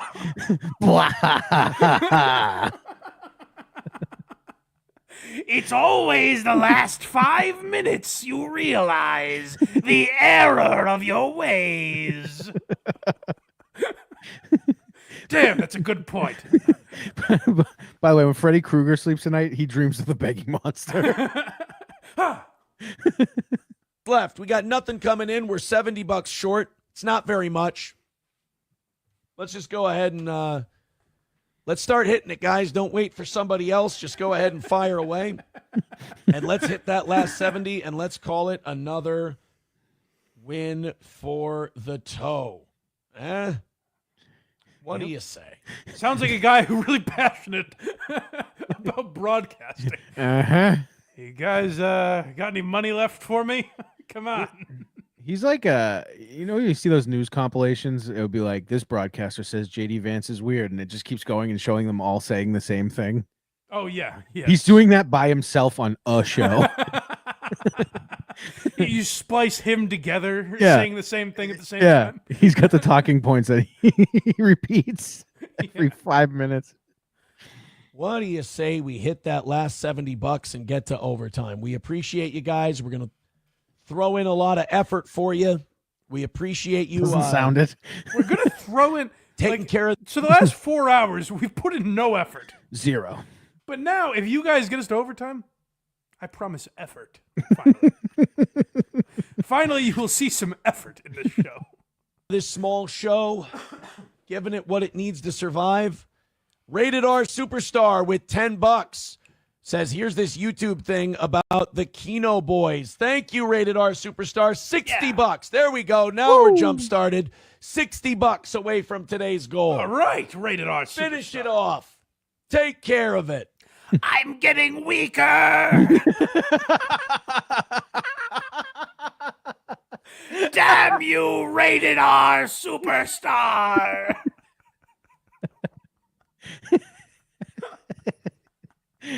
I would have gotten away with it too if it wasn't for you super chatting kids. Getting inside of 50 gets you the 30 minutes. Pull but his we gotta mask get off. down. Patrick Melton. The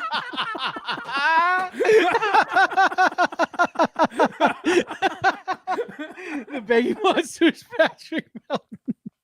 It was you and Chad Zumach all along, wasn't it? Nobody likes onions. $0 to call it a win for the toe today. $60 away, 3 minutes away from failing, sinking, or swimming. Everybody jump in. See what... Failing. 3 minutes away from this being an absolute waste of my time. No, see, what we didn't know until now is the Beggy Monster threatens his life every show. Failure is not an option, Aaron. That $10 did got us real nice and close. Everybody throw in Venmo, Streamlabs, PayPal, Super Chats, Rumble Rants. Let's do this. I'm your dancing monkey. I'm your can rattler. Very I'm your good. beggar. Have some pride. Let's throw a few dollars 0 into the pot and get this thing done, baby. $60 away. We love you. We appreciate you. And we want your money. A lot of stories to get to. Oh, God. Holy fuck. That was the Beggy Monster. It happened. I've taken over.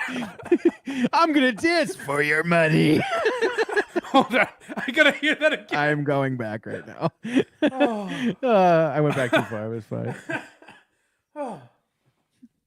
I'm your can rattler. I'm your e-beggar. Let's throw a few dollars into the pot and get this thing done, baby. $60 away. We love you. We appreciate you. And we want your money.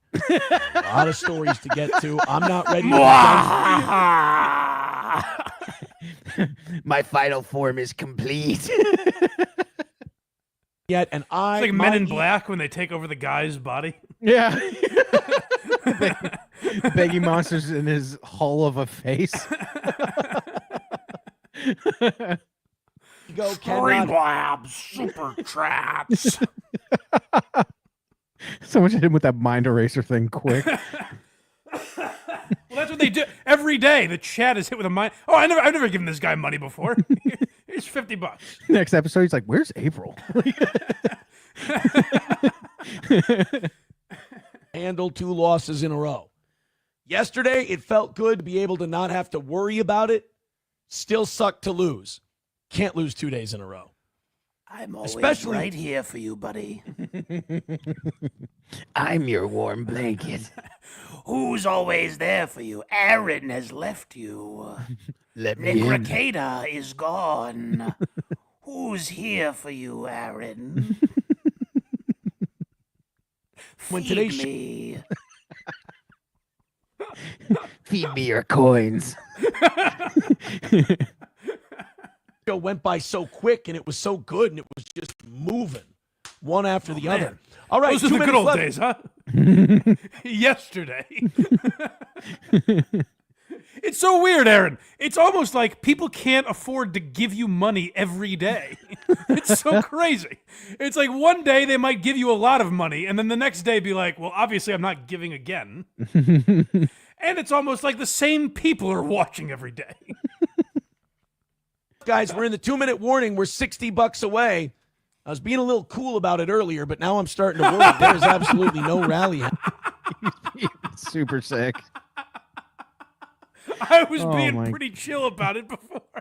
I was Guys- so sick. Guys, I don't know if you could tell. I was only pretending not to care about the goal earlier. It's all I think about. Why is Aaron being so chill right now? Isn't he worried about the goal? Who is this guy? What happened? Well, kids, secretly, I was. But it's important to know that sometimes you can't wear your emotions on your sleeve. Just a fucking Happy Days episode. I don't know if they wrap things up on Happy Days. Whatever show. Wonder Years.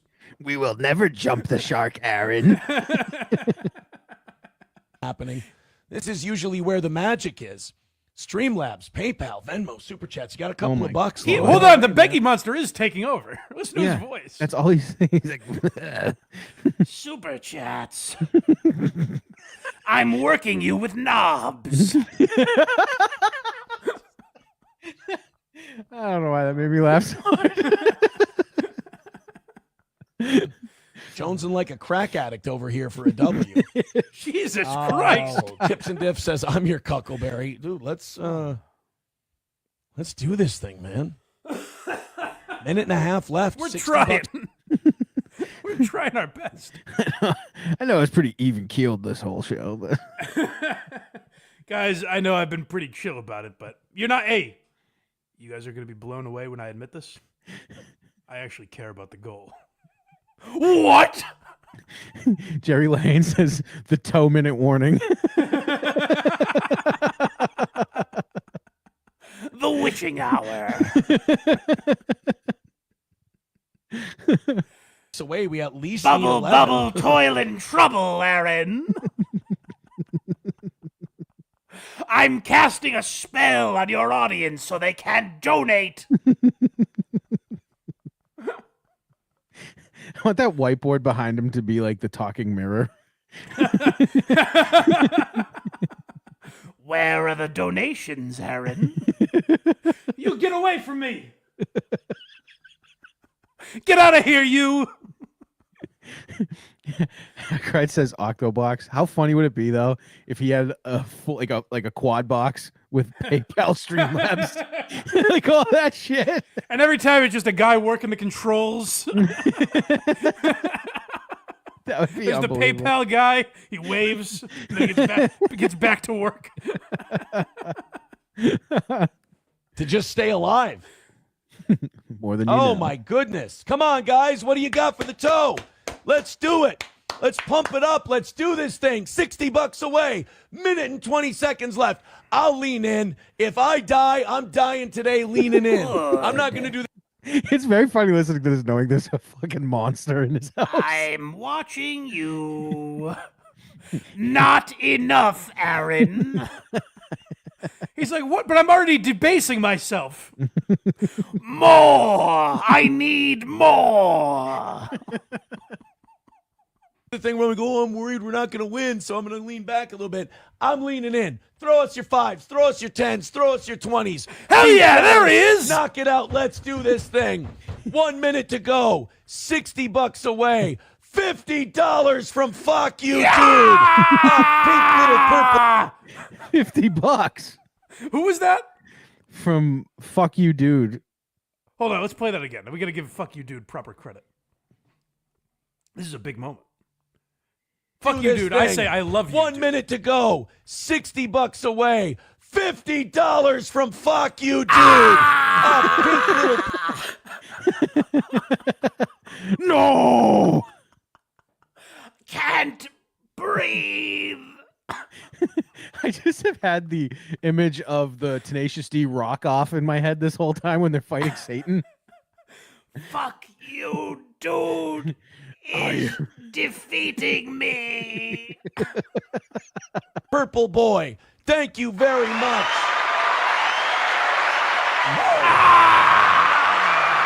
That's 35 to the old toe. Thank you very much. 35 and 8 is 43. Thank you, Dive Bar, for the 10. I don't understand that math, That means Aaron. we are 7.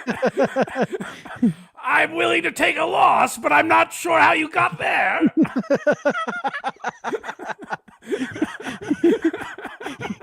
Beggy Monster is very ethical. I mean, as long as everything's above board. It seems you're fudging the numbers, Aaron. $15 away from today's goal. Keep it going. Keep it going, boys and girls. I think Aaron's going to do this. Woo. Dive Bar with $10 says fuck the world. 17. Now this is where I want us to knock out the goal. Hold on. Wait a minute. We were 60 away. It went from 17 to 17.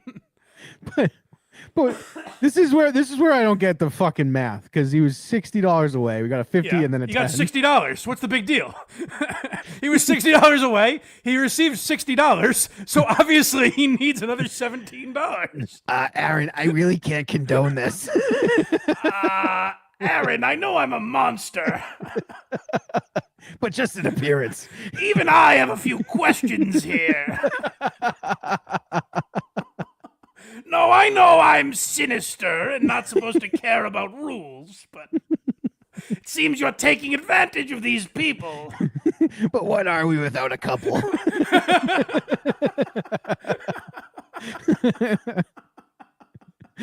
I'm only as good as my neighbor, contributing to a society. In $1 and $2 increments. Oh, So wait, if hold we on. can do this- Go back. I got to hear that again. This would be so funny. Not this again. It would be, guys, who wants to get ready to laugh? It seems like Anthony Jeselnik thinks he's a gatekeeper for comedy. Yeah. I'll tell you, Anthony Jeselnik ain't never seen nothing like this. You want to laugh, don't bother with Anthony Jeselnik's special. Don't bother with Adam Ray as Dr. Phil. I wrote a review of Adrian Iapolucci's special on Netflix right now. Mm-hmm. Rave review. Loved it. Thought it was the best special of the year so far. It ain't nothing compared to what you're about to hear. How hilarious this would be. Woo!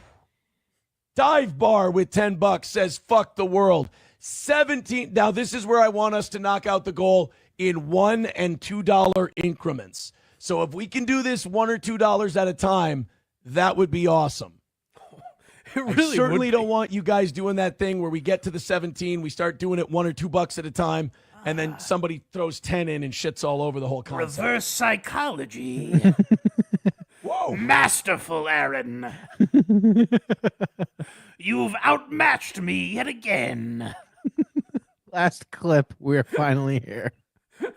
Hold on. So first of all, it'd be awesome if everyone Matt, can you imagine if 17 people, or I guess 8 people gave $2 and one guy gave $1? How funny that would be. But we definitely don't want someone giving it all at once. No. Some prick coming in here and giving $10. Fuck that guy. We got there at the last minute, but we're $17 away. Let's hammer it out. Rated R Superstar with $10 says, shut the fuck up. Oh! $9. No! Looks like Team Beggy Monster's blasting off again. I took my eye off Rated R Superstar. I forgot how formidable he was. Dollars away from today's goal. Let's knock out that last 9, $1 or $2 at a time.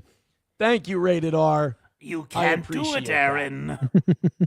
You don't have it in you. I don't believe in you. You guys had a good day today. You really did well, and then you made me thanks, fucking man. sweat it out for those last couple. Oh, Well, man, Aaron, we 20 like to keep you on from your toes. 190. The death nail. No, I thought I had a few minutes to riff. Did you hear him? Oh man, some guy sent me $20. It's always the guy that comes out of nowhere, you know? Yeah. The Beggy, I have you right where I want you, Aaron.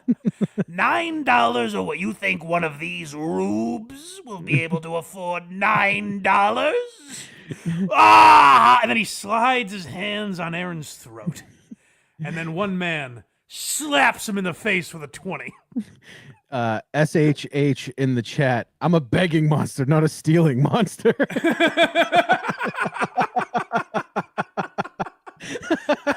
I do live by a moral code. And Joseph Kane with a $3 super sticker. Thank you, guys. You're helping us hit our goal today of $80,000. Can we get the tally on that? Are we close? I don't know. Guys, I'm going to have to add 80,000 to next week's goal. We got so many, I lost count. Oh, all right. Well, we'll do You the guys had a calculations good day today. You really did well, and then you made me fucking sweat it out for those last couple. Oh, man, 20 from 191 Redbird. All right, we didn't get to do it my way. That's fine. You guys are Redbird. the best. Another win for... Shut the fuck up. Redbird saw Van Helsing about to kill Aaron and opened the blinds. It's daytime. You get out of here, shoo, Beggy Monster. Until next time. But I'll be back. Give it up for yourselves. You deserve it. We all did it. We all sat Thank through you, it. Sam Young, for becoming a Baby Boot member and being a huge Steel Toe fan and supporting our show. Let's go indeed. We banged it out today, got back on the winning side of things. And some of you can't stand it, and I love that part. Oh, needling you. Just Who do you mean, Aaron? Me? So that was exhausting. In about 8 I've hours, never been against you. It was exhausting. Yeah. In 8 hours from now, in his time, he does that again. Mhm. That's fucking crazy. Yeah. That is crazy. Man, living like the Beggy Monster ain't easy either. That's no walk in the park, my friend. I'm gonna be saying that in my everyday life for like the next few days. What do you mean? Fuck, sorry. And a cashier charges you. You want to hit your goal, I see. yeah. Every time when you pay for something and it asks if you want to donate to like some charity. You're no match for me. Are you a good person? Or are you a piece of shit? Oh, all right. Well, that was fun. That was fun. You guys want to go over and watch HACKRIDE and DJ ELECTRA? Do a show? From the desk of HACKRIDE Studios. Tell everyone that we are live with Catch 22 right after the show, and if they don't stay in the chat, they get jerked off by the Beggy Monster with No, guys, hurry! Get over to HACKRIDE's channel. Go watch Catch 22 now, or you're fucked. You're toast. Yeah, guys, help HACKRIDE and ELECTRA hit their goal. Otherwise, you know who comes out, and you don't want that. So support those guys over there. Support Very Good Show. Yeah. Is that back? It's I never back. know. I can never tell. It is back right now. Okay. How about Rubbed Out? Next week or two, I forget. Ooh. Matt's right. He's writing one right now. Oh, very nice. Yeah. Well, check out Craig's podcast, Very Good Show, and Rubbed Out. Go to verygoodshow.org. We've done a lot of gold talk. That was a very underappreciated throat clear. Just like, oh! I'm getting the Beggy Monster out of me. Exercise him. Go to j37shop.com because they're trying to hit their goal. So if you go support j37shop.com and use promo code BLINDMIKE at checkout, you save 15%. Because this Joe from Virginia character has gone off he's off his rocker. This guy's lost his marbles. He's giving this stuff away. So go check it out before he comes to his senses at j37shop.com. We appreciate you guys doing that. And you can also go to blindmike.net. Like I said, I just did an episode with Tukey. It won't be out until after Thanksgiving, so if you want to see it early, make sure you check that out. We talk about the history of Ron and Fez and their producers. It was a very good one, I thought. So give that a listen. People seem to be enjoying the Cumtown episode. That's done quite well. The chat is so funny. Why? What are they saying? It's just calling us gay the whole time. Oh, no. No. Sorry. The Cumtown chat. On the Cumtown chat. Yeah. Sorry. I was like, they were afraid of the Beggy Monster? Yes. Yeah, no, every comment is that we're gay, which is what I was hoping for, really. It's perfect. Yeah, check out that. Support the whole family. David Collins is on Wednesday mornings. Drive Time David Collins. He's very excited for this Wednesday show. Okay. My boy Austin Ingalls is on. That's right. I told him to watch the iced coffee, of course. Yes. All right, yeah. Support all the gang, and we appreciate you. Help us hit our goals. And I guess so. We're not doing a show next week. Is that right? I don't know. Are you around? No. Unless we did it. Casey Day sent me a schedule, and it was like, "Hey, these are the weeks I'm available. These are the weeks Craig's available." And then he blocked off Thanksgiving, which was like his way of telling me, like, "You're not doing a show this week." I could do it like at night. Okay. Well, I don't know if we're around next week. We'll figure it out. But that's why you should subscribe and tap the notification bell, because then you always know when we go live. HACKRIDE now says he's around. Oh, well, there you go. All right, that's good to know. So we'll see. We'll see about next week. And I'll talk to you guys later. Go watch HACKRIDE and ELECTRA. And we have a meme transition. Hey, it's Boogie. Sappers clear the way. Airborne all the way. Now, this is very interesting. Now, really, ladies, if you listen in, and men, and everybody in between. If I tell you you've got a homicide, buddy, you've got a homicide. I hope to hear from you soon. I am proud to own the Trumpy bear, and I will always be proud to be an American. Until then, have yourself a great day, and as always, there's no cum on my mic. Rock on.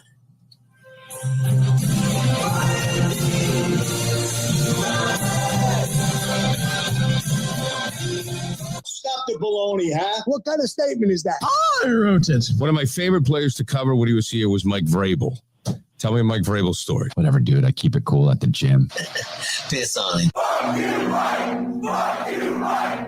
Fuck you, Mike. All right.